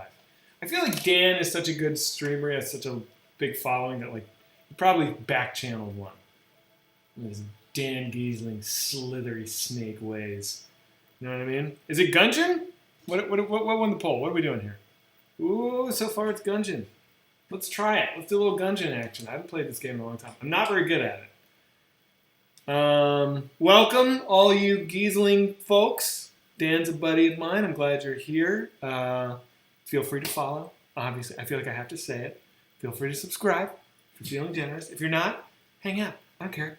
You're not hurting my feelings. I appreciate you. Okay, so OMG, you're bad at this game. So you know Gungeon too? All right, dude. I'll pull you in. But let's just... How do I do... Can I play with you guys? I think I can. Let me pull OMG in here, and he'll tell me how to play with people. All right. Yo, dude, can you hear me? Sorry, was that Justin? Okay, Yeah. so you know Gungeon really well? Yeah, I know it like the back of my hands. Okay, so what do I do? I play it more than Dark Souls. Oh, sweet. Okay, so how do I play with people? So we've touched on this before last time you played. You need to use PS4 whatever share to play with people. Oh, it's like a whole thing that I don't have. The share play, that's what it is. Oh, all right. So I don't want to set all that up. Okay. Yeah, but I think it's very important to learn this game before you play multiplayer, because honestly, multiplayer makes it harder because there's more projectiles that fuck with you. It's like, you know how Isaac has co-op, right? Yeah. One person. Yeah, it's like the same deal. Like, you have all the extra projectiles and shit that start fucking with you. Okay. So what's the, who should I start with? Is there... I would always play as either the Marine or the person with the dog. First, Marine has better accuracy, but the person with the dog has a chance of finding better items. The pilot's also very good because he can open locked chests. Basically, just never pick the person with the Molotov. Yeah, Marine's pretty good for a starter. Okay, I'll just stick with the Marine for the time being. Cool. Yeah. All right. The person with the dog. Okay. So, I haven't played this forever. It's almost like I'm doing this for the first time. How do I shoot? I always rebind my controls because I don't like that the default controls have you have the dodge button on the face buttons. I always like the dodge buttons on the shoulder buttons. It might be. Dodge is the most important mechanic in this game. He's going to tell you that. Oh, do I have to do this whole tutorial? I just want to I feel like I'll be good. Forget how to dodge roll? It's a pretty short tutorial. I think it's a good tutorial for the game. Take the stairs back up to the breach. Okay, all right. I'm not supposed to have a gun yet. Okay. Oh, you can skip the tutorial. Totally. I think you can just leave. I don't know what sibilance is, Lunar Elephant. So is this sibilance is like a mic check thing. This is where I want to go, right? Past these two guards? Yeah. You just pass the two guards, yeah. Okay. Sorry, my stream's a bit delayed. I know. You got the lag, the delay. Yep, you just run in there. All right, cool. Is my mic less sibial, Lunar Elephant? I moved it a bit further away. Let me change to enter the Gungeon. Oop. Enter the Gungeon. Okay, so basically, you have two blanks. Blanks destroy all projectiles in the room and also reveal secret passages, and you've got one-time use item that will give you ammo. You don't have to... wait, you can't do that, never mind. You don't have to worry about ammo because this gun you're using right now has infinite ammo. You will only have to worry about ammo when you find a new gun. Okay, so how do I flip tables and shit? Okay, X, got it. I think it's X. Okay. To just flip. Very cool. Again, I play this game on Switch and PC, so yeah, there you go. All right. Let me reload. All right, cool. I feel like I'm probably gonna beat this game on my first try. I would guess. Obviously, yeah. I don't think this is gonna be hard. I would be. Oh, so this fireplace is actually a secret. Won't immediately tell you the secret if you don't want me to. I do. Go ahead. Okay. So if you want to access the secret floor, which at this point I wouldn't even recommend going to the secret floor because it's very difficult, and you haven't unlocked a total lot of things and probably haven't learned a lot of mechanics, that if you push a water barrel in the fireplace, it will reveal a secret switch if you hit the action button while you're in the unlit fireplace. You see that barrel behind you was a water barrel that just exploded? There's water on the ground there. Okay, yeah. This blue one up here that just crashed. Oh, this wooden one. No. I've got the delay, but right. I'm parked in front of what I think is a water barrel now. Do you see that? No, that's not a water barrel. Okay. It'll be a blue metallic looking barrel. Okay, all right. I'll keep my eyes peeled. But yeah, you don't have to do it now, but you can push the barrel. You can't push any other barrel. A white Guanstone. Now blanks. What is a blank? So blanks. Let me look at my controls. The blanks reveal secret passages and they destroy every projectile in the room. You can't see secret passages with your current gun. Your current gun doesn't reveal secret passages. Only special guns do. Okay. There's one guaranteed gun per floor. So since this chest was a Guon stone, then that means the other chest on this floor, because there's only 2 chests on floor. 2 chest rooms per floor. The other one will have a gun. But you are now out of keys, so you won't be able to get it unless you open the chest. Okay. But I won't be able to open the chest without a key. So what? Huh? You'll need to find another key. There'll be a shop. You can probably buy a key from the shop. Okay. Just make sure you save your money for a key, probably. Okay. So a key is more important than anything else I could buy. Right now, I would say so, just because it would help you get a useful gun. That isn't the default. Later, you'll find a lot of keys. Teriyaki says you're too deep in the start. You don't need this many. Oh, yeah, that's fair. Okay. Yeah, you don't need a lot of details. Just like right now, dodge rolling and getting comfortable with the dodge roll is the most important thing you can do. Like, you see how you're dodging projectiles rather than rolling through them? Yeah, that's not good. I think getting comfortable with rolling through projectiles will serve me well. Yeah, that'll serve you well. Oh, shit. Elephant says I need to turn my treble down. Damn, Elephant's really riding you about this whole audio situation. No, that's good. That's good advice. I just have no idea how to do that. Let me check my Discord settings.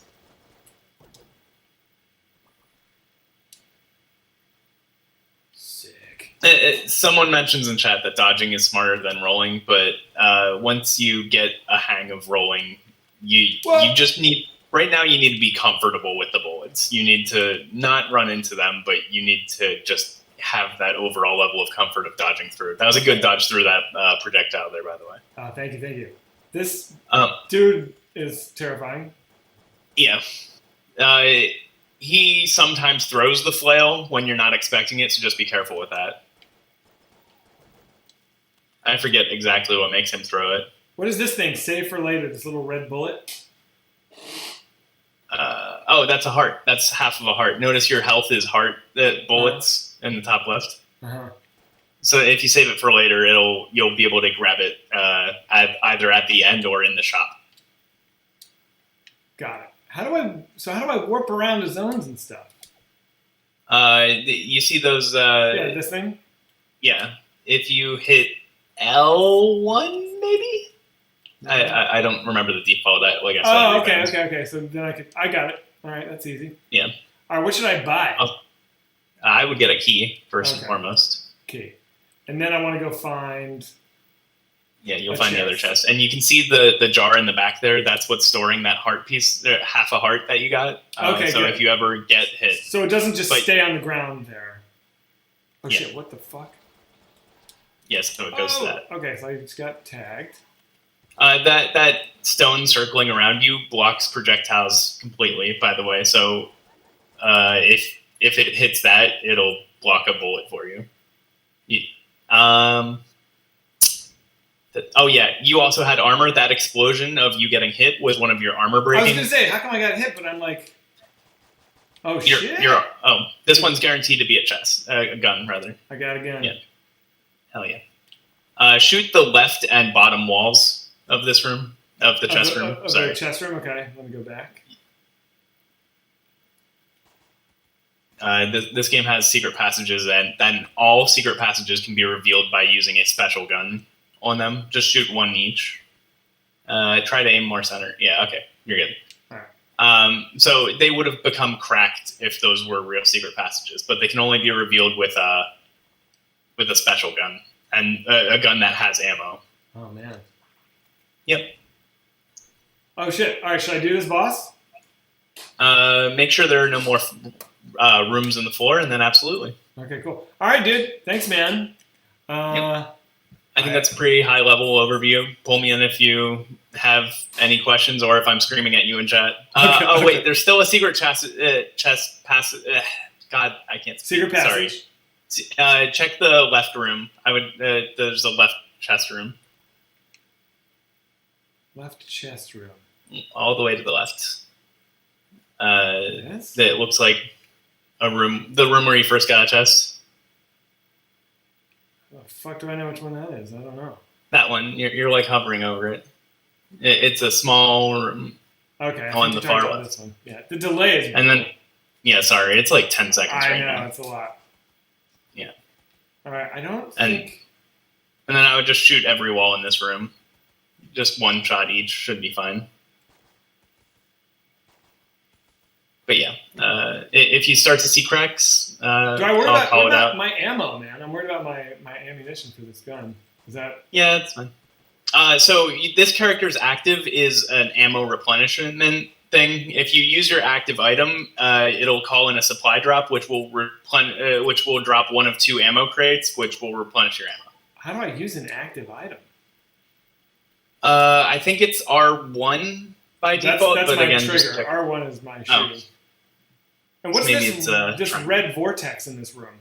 That'll teleport you back to where you teleported from. So that'll take you to the got it. boss room in this case. All right, I'm just gonna fight the boss. I don't know what's going on. Yep. Okay. All right, dude.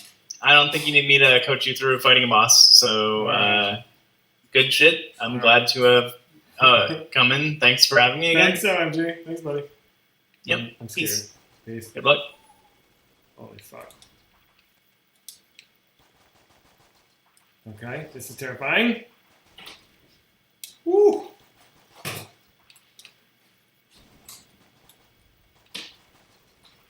Okay, so far so good. Reload. Oh, shit! I actually think I'm kind of handling myself here at the moment. This is not embarrassing. Oh my god.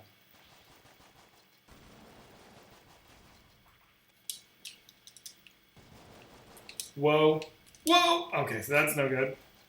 So I lost my armor. Come on, Zach. Come on, Zeke. Whew. Holy shit. Okay, so that's just madness. Ah, jump too early. Come on, dude.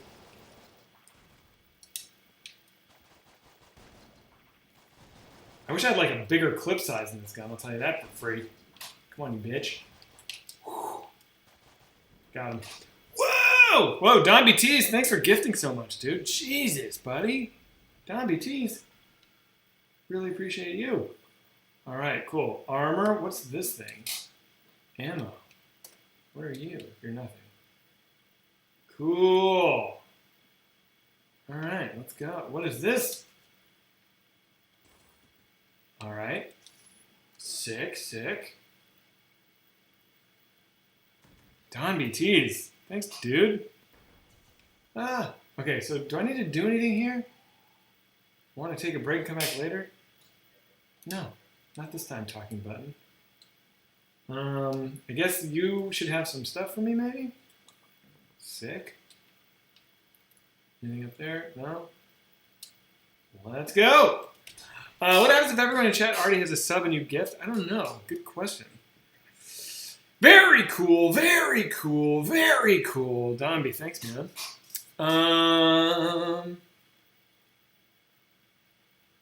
It was meant to be Al Pacino. Huh? We talking Terminator? Oh, yeah, no, Nick the Newbie. Yeah, let's talk Terminator, dude. I want to hear what you're... I'm sorry, buddy. I apologize to you. Nick the Noob. Yo, Nick, what's up, man? Yeah, can you hear me all right? Yeah. Sorry it took me so long to get to you. I apologize. Yeah, no problem. I'm ready for you to shit on my idea here. Let's go. Wow. All right.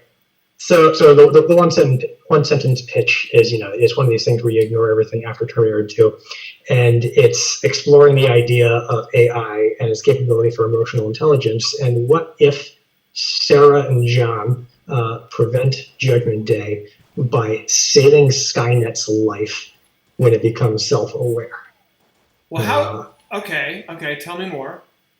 So the idea came to me when I was thinking about how when Judgment Day happens, Skynet becomes self-aware.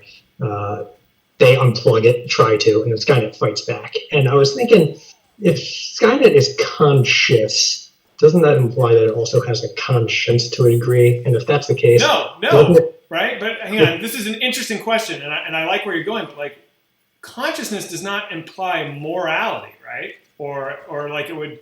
You're assuming that because it thinks and is awareness that it's somehow going to do the right thing, which is like we know that sociopaths think that they have no moral, But so I mean, there's high functioning people, there's sociopaths, there's children, there's animals, and even an animal, like if a lion kills another lion, or tries to kill another lion, that second lion doesn't then go and kill every other lion in existence. It seems a bit rash for Skynet to, in self-defense, destroy the entire human race rather than just the ones that were attacking it as self-defense. And that seems to me like a child or an animal lashing out. And if perhaps it had more time to grow and understand human emotions, much like the T-800, then maybe it could have learned to value human life if given the chance to learn more and not just try to be killed instantly. Okay, so then what would happen? Okay, so that's the setup. So then how does it work? So this is extremely boring, I'll say. It's probably actually better for a novel or a graphic novel or something rather than a movie, because the whole thing is kind of this idea gnawing at the back of John's head after his experiences with the T-800 about the T-800 was able to learn and love or whatever, and as 20, 30 years have passed since Terminator 2, it becomes obvious that you can't stop AI. It's coming. Just because you blow up Cyberdyne doesn't mean that that you're stopping the invention of the invention of AI. So he kind of makes it a mission to be like, all right, you know what? I want to make sure that when AI comes, it's able to learn like the T-800 did, and he eventually convinces Sarah. And I suppose an idea for like a potential antagonist in the movie or the book, whatever, could be Teresa Dyson, Miles Dyson's wife, who maybe after the events of Terminator 2 is like super anti-AI, and like maybe with her money she started like a non-profit to like warn people of the dangers of rampant AI or something like that. And so although she seemed like a good character in the movie, so I wouldn't want to turn her into just like a blanket antagonist. But yeah, it's I suppose I'm not actually sure what the meat of it would be, other than it would kind of end with them all being there, and when Skynet becomes self-aware, kind of being able to coddle it like a child and say hello to it and welcome it into the world, and then be able to do then positive things with it. I think it's intriguing. I think there's something there for sure, man. Yeah, I don't think I I don't think I got all of it. I'm sorry. I'm going to be honest with you. I think I missed a little bit of what you were saying, but I think it's a fascinating new angle. I dig that. Are you a writer? Do you write? No. No? I have an idea and I get someone else to make it. I don't know, maybe I'm a producer. I don't know. It doesn't. It's not. It wouldn't have any time travel. It wouldn't have any Arnold in it. I can't imagine an action scene in it. So I'm not sure where to go from there. Yeah. It's fucking hard, man. Movies are fucking hard. All right, dude. I like it. Good take. Thank you for sharing with me. Thank you. Appreciate it. All right, buddy. Later. Well, that's good. What are these? Are these enemies?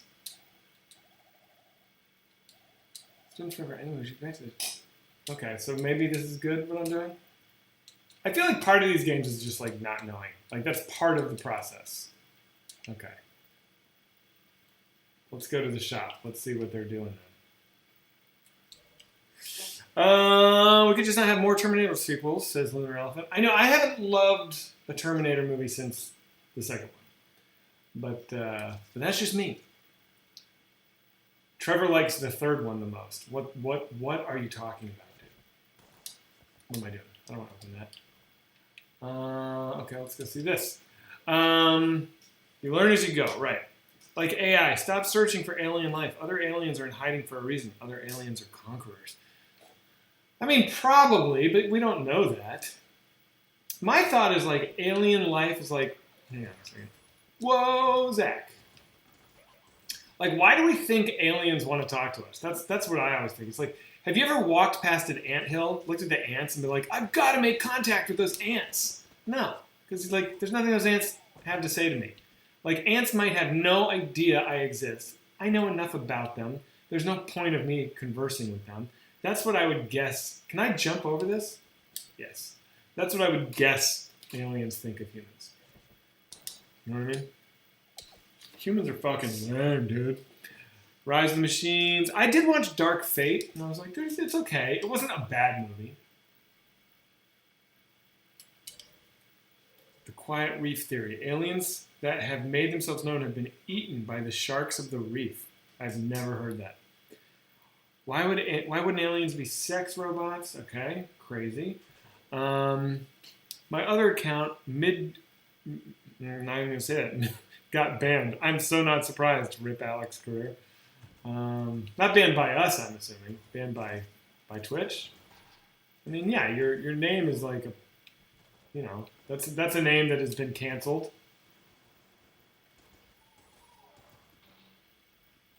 If you're telling the truth. Zach, can I come on this AI and conscience thing? Yes. Yes, you can. Yo, dude. Rabbit.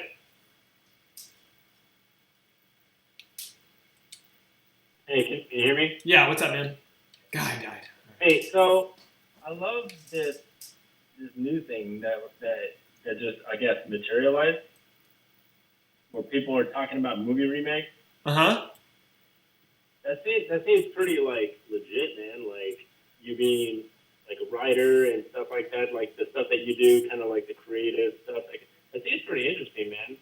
And, like, this AI thing, and I totally agree about the whole, it's just because something's conscious doesn't mean it has aware that there's morality. Right. Yeah, I think it's a good question. And so it makes things a little bit more interesting when you understand how consciousness is and religion and belief, because that's how things get a little mucky when people start diving into that type of thing, Yeah. And just understanding how, because even when you get a bunch of people in a room, there's always that problem with like, hey, what do you want on your pizza? There's going to be like a million pizzas that you need to order because nobody wants the same thing. Right. And it's such insanity, like the mob mentality versus you and a single person or you and a few friends. And it's like, computers becoming self-aware is like people's biggest thing. Like you know, there's people always screaming in the background, like, "What about the mission?" You know, like it's such a hilarious thing. You know, like yeah, there can be a time probably that becomes self-aware, but do we need to figure out what it's going to do? Because that's kind of confusing. Because what would a computer do? Nobody really understands. Yeah. Have I talked about this book? Dude, you would love this book. It's called The Metamorphosis of Prime Intellect. Have I talked about this book on the stream before? I think you have, but I didn't. I didn't write it down or anything. But let me write it down. It's a very, very, very violent and sexually explicit novel. So if you're easily triggered, anyone in chat, don't watch it or read it. But it's about singularity happens like all at once, like in a moment, like where robots computers self-aware and they become all powerful, and so they follow Asimov's principles, right? Whereas like do no harm first, allow no harm to come to humans. So like what prime intellect, which is what we call the computer, what it does is it instantly just uploads everybody into the cloud. So that we all now, whether we want to or not, live as immortals in this like virtual plane where anything you want is available to you at your fingertips. Like you want to be in a tropical island, boom, you're going to be there forever. If you want to, turn into a giant orgasm for the rest of your life, boom, you can. And everyone is thusly miserable because the immortality, when you have everything, you kind of have nothing. Like deprivation is kind of necessary for like enjoyment, and which is a very fascinating premise unto itself. And so it's these humans trying to figure out ways to commit suicide, and it's such an amazing, thought-provoking book. I highly recommend it. But I think you would dig it. What's the name of the book again? It's called The Metamorphosis of Prime Intellect, and it was self-published. It was a Vanity Publishing by this it's this dude's only book that why did I buy that blank? It's this guy's only book that I'm aware of. He's like an Australian dude. I don't think he ever wrote anything. He published it like online, So I think I downloaded it for free from his website. But it's a really good read. You will not be bored. I think you can buy a hardcover on Amazon actually. But okay, so like because it really gets mucky even with people. Like when you ask people to idealize something, mm-hmm. they're always going to add in a principle of a belief system. Yeah. And it's just common because it's either how they were raised or what they currently believe. And when you're talking about, recovery, like I've had problems in the past with recovery as well because. And by the way, while we're on the subject, Ranjina, I'm as soon as this is over, I want to pull you in and talk to you about what you wanted to. But sorry, keep going, Rabbit. I'm with you. And I've had problems in the past too with hard drugs, and so it's like, when I stopped, people asked me how I stopped, and I said because I didn't want that life anymore. Right. That's how I stopped. And then people. Yeah, but that's unique. A lot of people don't want that life anymore, but they literally that's not enough. They can't do it. Yeah, and that's exactly what people would tell me. They're like, "Oh, that must be like you." It's like, no, dude. It's like, and I didn't know I was bipolar back then. But the issue is I'm like that now, and I talked to Griffin about this because it's like because he was trying to understand my argument that I was having with him, and I was like, dude, you gotta understand, I'm like not just bipolar. It's like I'm an all or nothing person. Mm-hmm. Either I'm all in and I'm doing all these drugs that we have, or I do none of them. I'm the same way. Moderation is not part of my ideal. I'm incapable of moderation. And so that's why when you talk about recovery, I'm like, that is tough because it's like it's not just being in the environment. And that's a temptation of like, I just want a little bit.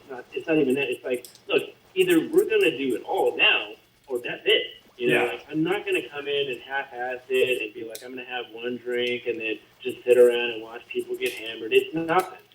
Yeah. Shenanigans. Like and people are like, well, why do you have to get involved? Why does it have to be just one? It's like, okay, you don't understand how the mentality of people that have and the totality of the whole spectrum of all or nothing. Oh, I'm dying. And then I remember my therapist once told me, he was like, why don't you just have 3 drinks a night, 3 nights a week? And that's a lot. And I was like, why don't you ask me to lift a car over my head? Like I can't do that, dude.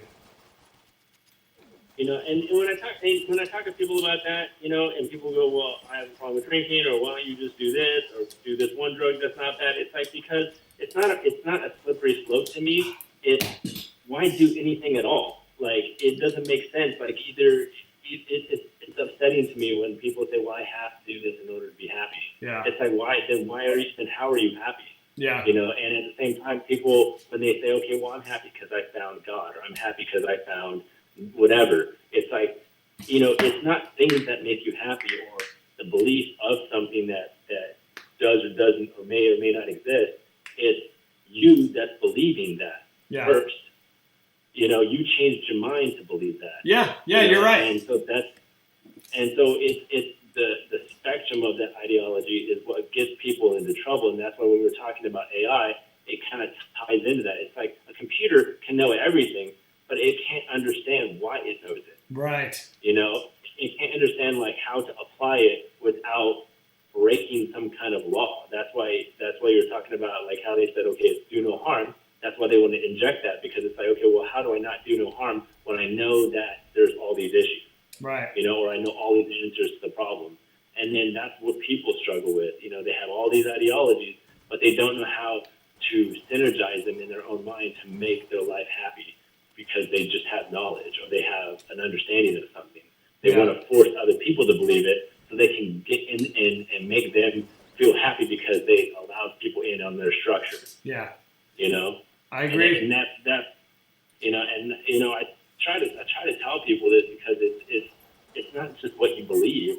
And always they're like, well, then I got to live and be a happy person, or I got to live and you know, do good things. It's like that. Doing good things can exhaust you. You know, like I just came from a charity function, and I was there since like 8 in the morning, and we're giving out all the doing trees for troops. We're giving out trees to people who have deployed service members and to service members, and it's like it can be exhausting carrying all these trees. But it's not the act of helping somebody that should make you feel good, because then every day you're just going to be trying to find somebody to help. If you can't find somebody to help, how are you happy then? I don't know if I'm with you on that one, because I feel like if helping others makes you good, I get it. Like you're just kind of substituting one thing for another. You know, you're kind of chasing that dragon. I get you, but I feel like I think there's a difference there when you're getting your fulfillment from helping other people. I think it's like a much more sustainable, true form of like self-esteem and pleasure and enjoyment. I could be wrong about that, but I don't think I am. Well, I mean, I agree with you in that sense. Like it can, in a way, help, like, you know, the way that you feel, but then it's kind of like a person with that has like a coexistence problem. Like they're only happy when they're with somebody else. Yeah. And when they're by themselves, they can't sustain anything. You know, and I'm not saying that helping people is wrong. I'm never saying that, because helping people is amazing. It's great. Charity, you know, giving to someone that has less than you, or even helping people that may have the same amount you do, but you're just giving them stuff anyway. It's the act is great. You know, it's just when you depend everything that you believe on helping others, then you have to evaluate how helping others is helping you. Yeah. And I, like I said, I wholeheartedly believe in helping people. You know, and it's the spectrum of how you do it, though. You know, how is it affecting your life and affecting others? Yeah. You know, it's like those people that go broke because they're giving all their money away, and now they have no place to live. You know, and it's like, okay, well, now that you have nothing, you know, it's not about who's going to help you. It's like you feel great, but what's next? What was your plan? You know, what was the goal here? I don't think that's a very common thing. Oh, fuck. I don't know. Do people often fall into that trap where they've helped people to the point where they're destitute, you know? Or I know that there's codependence, to be sure. Well, a friend of mine, he works for a charity that they get free bikes, and then they rebuild them so that they work. But then the model, like the whole thing is he wants to make bikes for people that do cycling events. Mm-hmm. But the thing is like it's sustainable, but it's not. It's a nonprofit. And he has no sponsors. He's funding everything. Yeah. So he finds all these bikes, and then if it needs a part, he has to pay for that part, unless it's not donated or unless he can make a Frankenstein bike from 4 bikes, but it's like, a friend of mine that's like wholly involved in it, he's like, dude, I'm pretty sure he went broke when he bought the coffee for us. And, the donut and the breakfast tacos in the morning, he's like, because we barely made anything to recoup this. Yeah. And I was like, it's still a good idea, and it's great, and it helps people, but it's like evaluating that it's not about profitability, it's about how can you sustain this model. Yeah. And that's kind of like what I was driving at by helping people. Like, it's good to help people, but when you're not helping your own family, like vacuuming or feeding your own family because you're too busy helping others, then what's the point of helping? Yeah. You know what I mean? You're not helping the people that you love and the people that you care about, I hear you, man. All right, I'm going to pull Rangina in. I want to talk to him about his addiction question. But thanks, Rabbit. I appreciate you, man. I'll talk to you later. Later, buddy. Rangina. What's up, man? I feel like we don't talk too often. What's up, buddy? Can you hear me? Hello. Yeah. Yeah, so I had a question because you were telling the story about that time that you and your wife, like when you kind of like realized you had to do something. So I was just curious if at any point during kind of the height or even kind of the decline of your addiction, was there anything anyone could ever have said, you think, that would have changed things? Well, it's sort of going to have to be a two-part answer. So for me in my situation, I actually think yes, because I was nearing the point where I wanted to, like, I think subconsciously I wanted to get clean. And so I was kind of ready. My father was I've talked about this, was a horrible, horrible alcoholic. And so I've always had this, it killed him. He died of cirrhosis. So I've always had this like fear that I was going to turn into him. So I've always been kind of very sensitive to like, am I falling into that same trap? Like how does my drinking stack up to my dad's? The damage that I saw do to his body and his relationships and everything was just like a really terrifying thing. So I think I was sort of a special case in that if somebody had said that to me, I would be like, yes, okay, I'm good. Like I knew it and I'm out.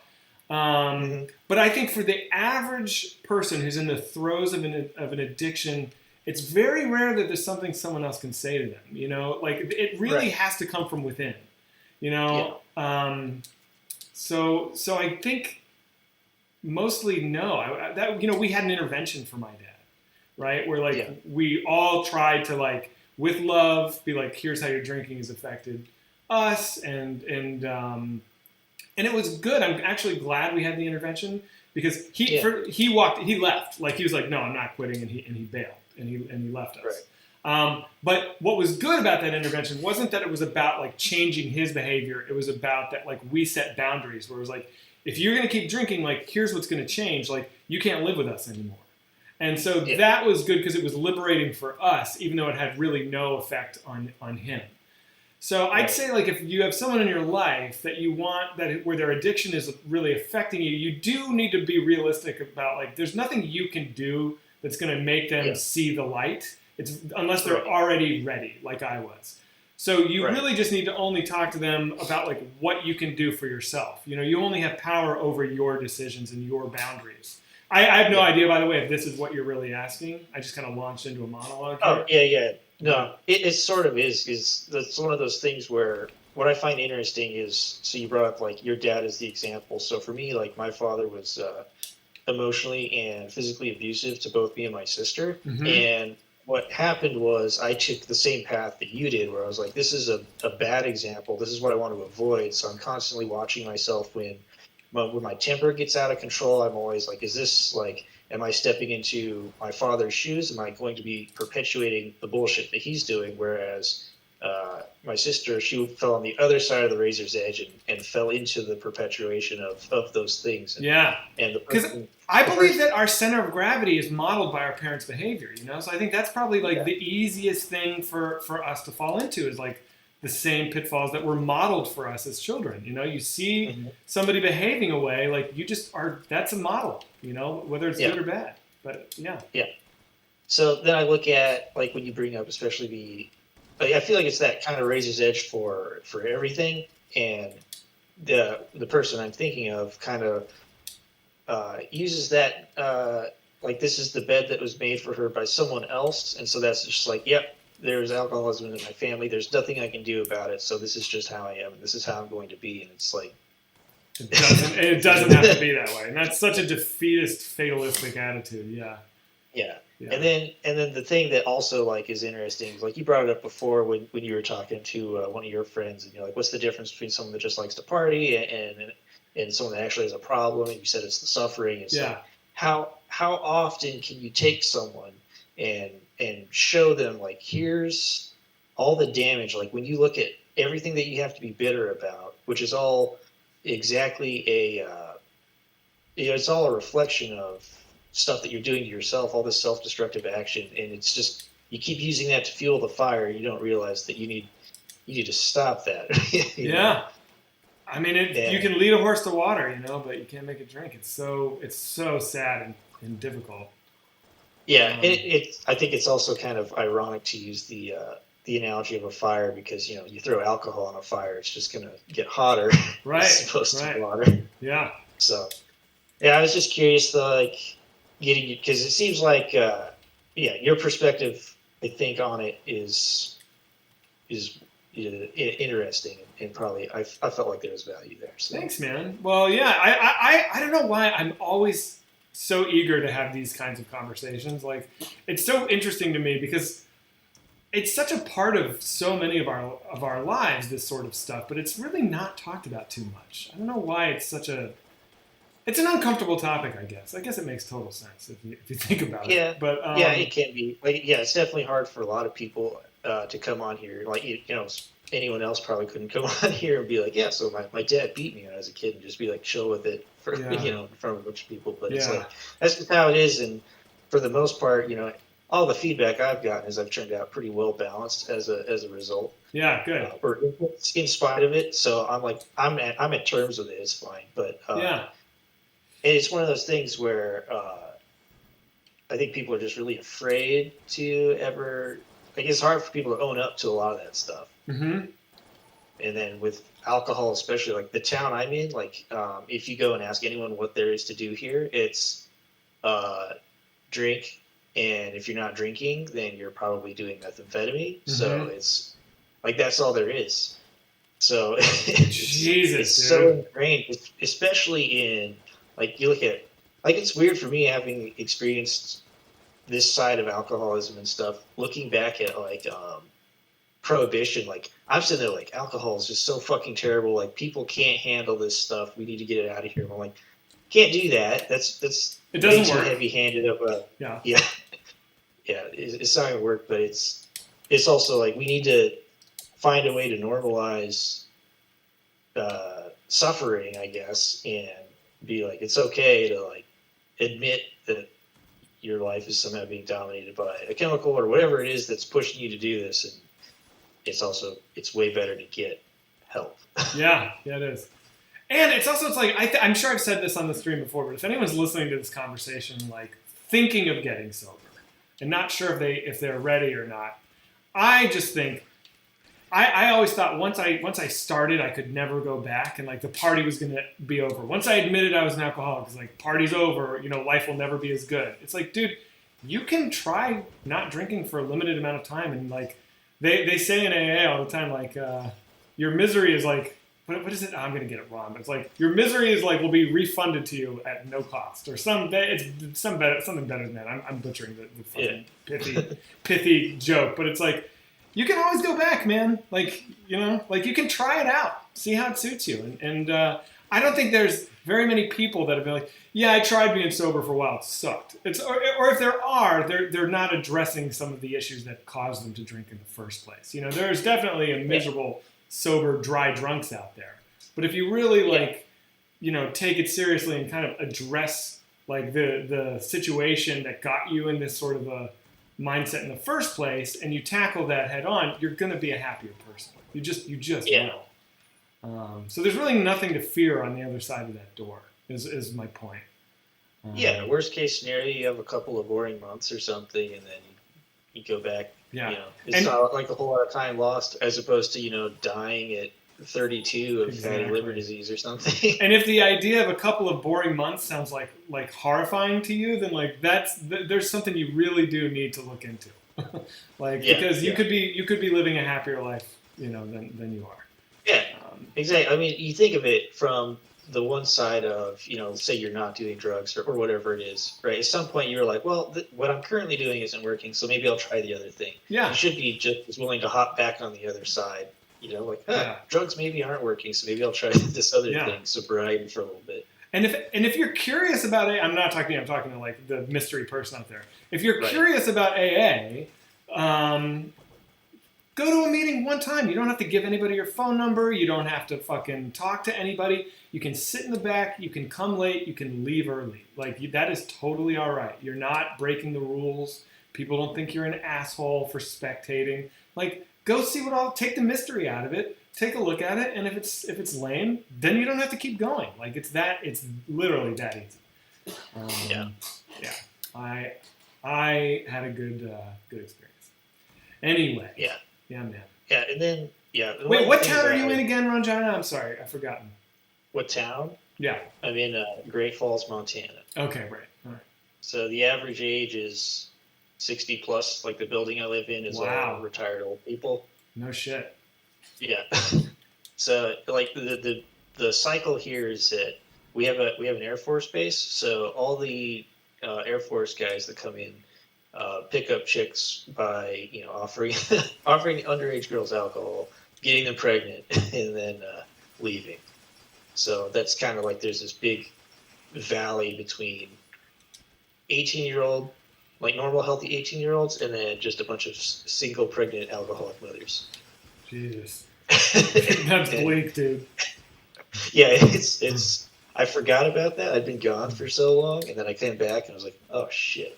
Yeah, I should be in a different town." Where were you when you were gone? I was in L.A. for 3 years, and then before that, I was in Baltimore. What did you think of L.A.? I lived in downtown, and that kind of sucked. Mostly the thing I hated about it.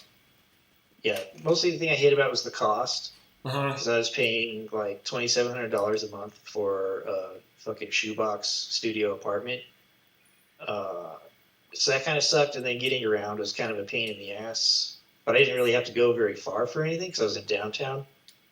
But I mostly just got pissed off because I got that apartment so I could be close to work, and then that company went under, so I got laid off. And then I was stuck there, and I got my new job, and I was like, I can go anywhere I want. I'm like, well, I'm stuck here on a fucking lease that I just started, so. Oh, brutal. Jesus. Yeah. And then, I think nowadays it's also annoying to go to going to Griffith Observatory, and I can't walk 10 feet without getting in front of someone's fucking Instagram photo shoot and stuff like that. Oh, no. Well, I guess at the observatory, but that's a major tourist attraction. Yeah, I mean, I saw it a lot, in downtown. It just felt like way too much. But, you're talking to a dude from Montana who's used to, I go out on the street and there's no one else there. That's pretty awesome. That's pretty awesome. So, yeah. So, right, man. But, it was all right. And then before that, when I was in the military, I was outside of, San Diego. So San Diego was pretty cool. And when you get out into, the surrounding areas of LA, it's also really cool.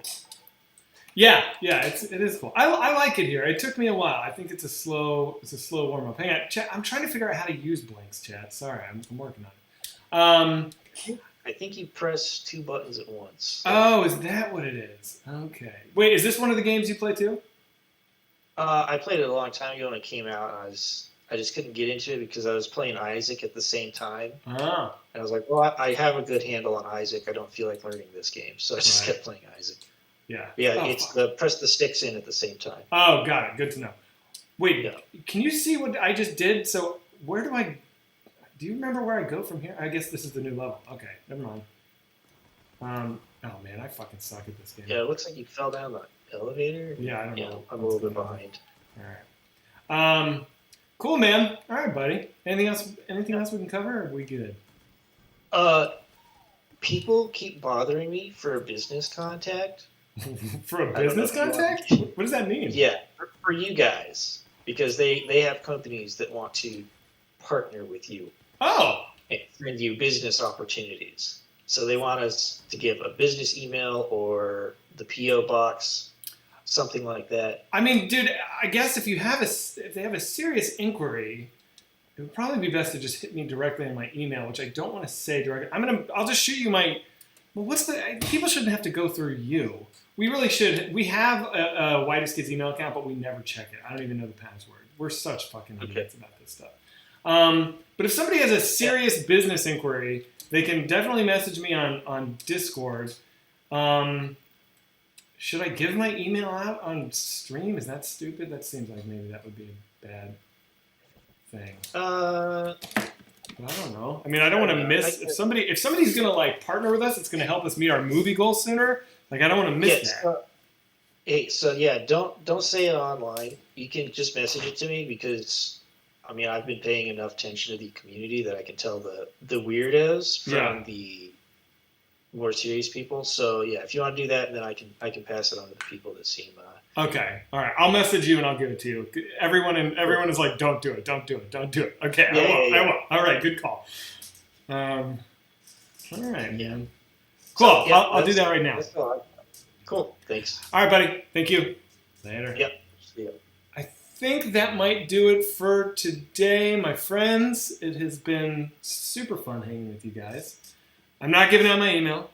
We need a P.O. box, I know. All right. I mean, I will tell anyone right now, like, we do have our business manager's address is where all of our mail goes, and then they send it to us. So I can give that out. So, but that's just that's a snail mail address. It's not like going to help anybody, I guess, who wants to message us about a thing. Whatever. Give me your Snapchat premium. Yeah, Ron Johnny is a saint, man. That guy is MVP. All right, dudes. Is this the only non-toxic chat on the stream? Am I the only toxic one? Dick Thunder, you're not toxic. But no, I will say Collective Souls is not toxic at all. It's pretty good vibes in here. It makes me happy. So, by the way, if you're still here from Dan Giesling, let me say this spiel real quick before I hop off. This is The Whitest Kids You Know is not a white power group. It's a sketch comedy show that was on IFC and Fuse for a while. We did 5 seasons. You can see us on YouTube. It's 5 dudes, of which I am one. And we play video games during the week. And then on Friday nights, me and my buddy Trevor talk about the news. It's called Newsboys. We do that at like 8 p.m. Eastern or Western. And then on Saturday nights, all 5 of us watch sketches and give each other a hard time and hurt each other's feelings. And that's Saturdays at 7 Western. So, see, look, Panwells. Sam's greater than Zach. Darren is greater than Sam. So here we go. It's a little toxic. Panwell's trying to hurt my feelings right now, and it's not working. So it's not working. So yeah, dudes. Thank you all for hanging. I will probably be able to play this again tomorrow. I really wanted to get on earlier in the week, but I couldn't do it. But oh yeah, and tonight Timmy's doing Zucchini Boys. So if you want to watch some dude in South Dakota make cookies, oh, you're in for a real treat. All right, everybody. Love you, dudes. Thanks for hanging. I appreciate you all. I'm going to raid anyone that you guys tell me to raid. Let me know. Rongstar, what's up, buddy? Call in drunk to Timmy's stream. Give him a hard time. Horror Business. I love that fucking name. Too much. Raid your big spoon. Okay. You don't gotta ask me twice. Your big spoon is not on. It's not here. I could raid Lurkin.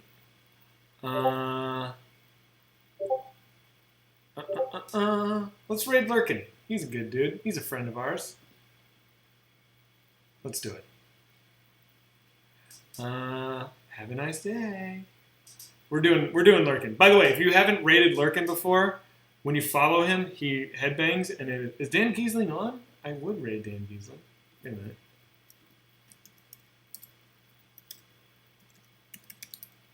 No, he's not on. All right, my friends. Raid, and I'll see you later. Capice.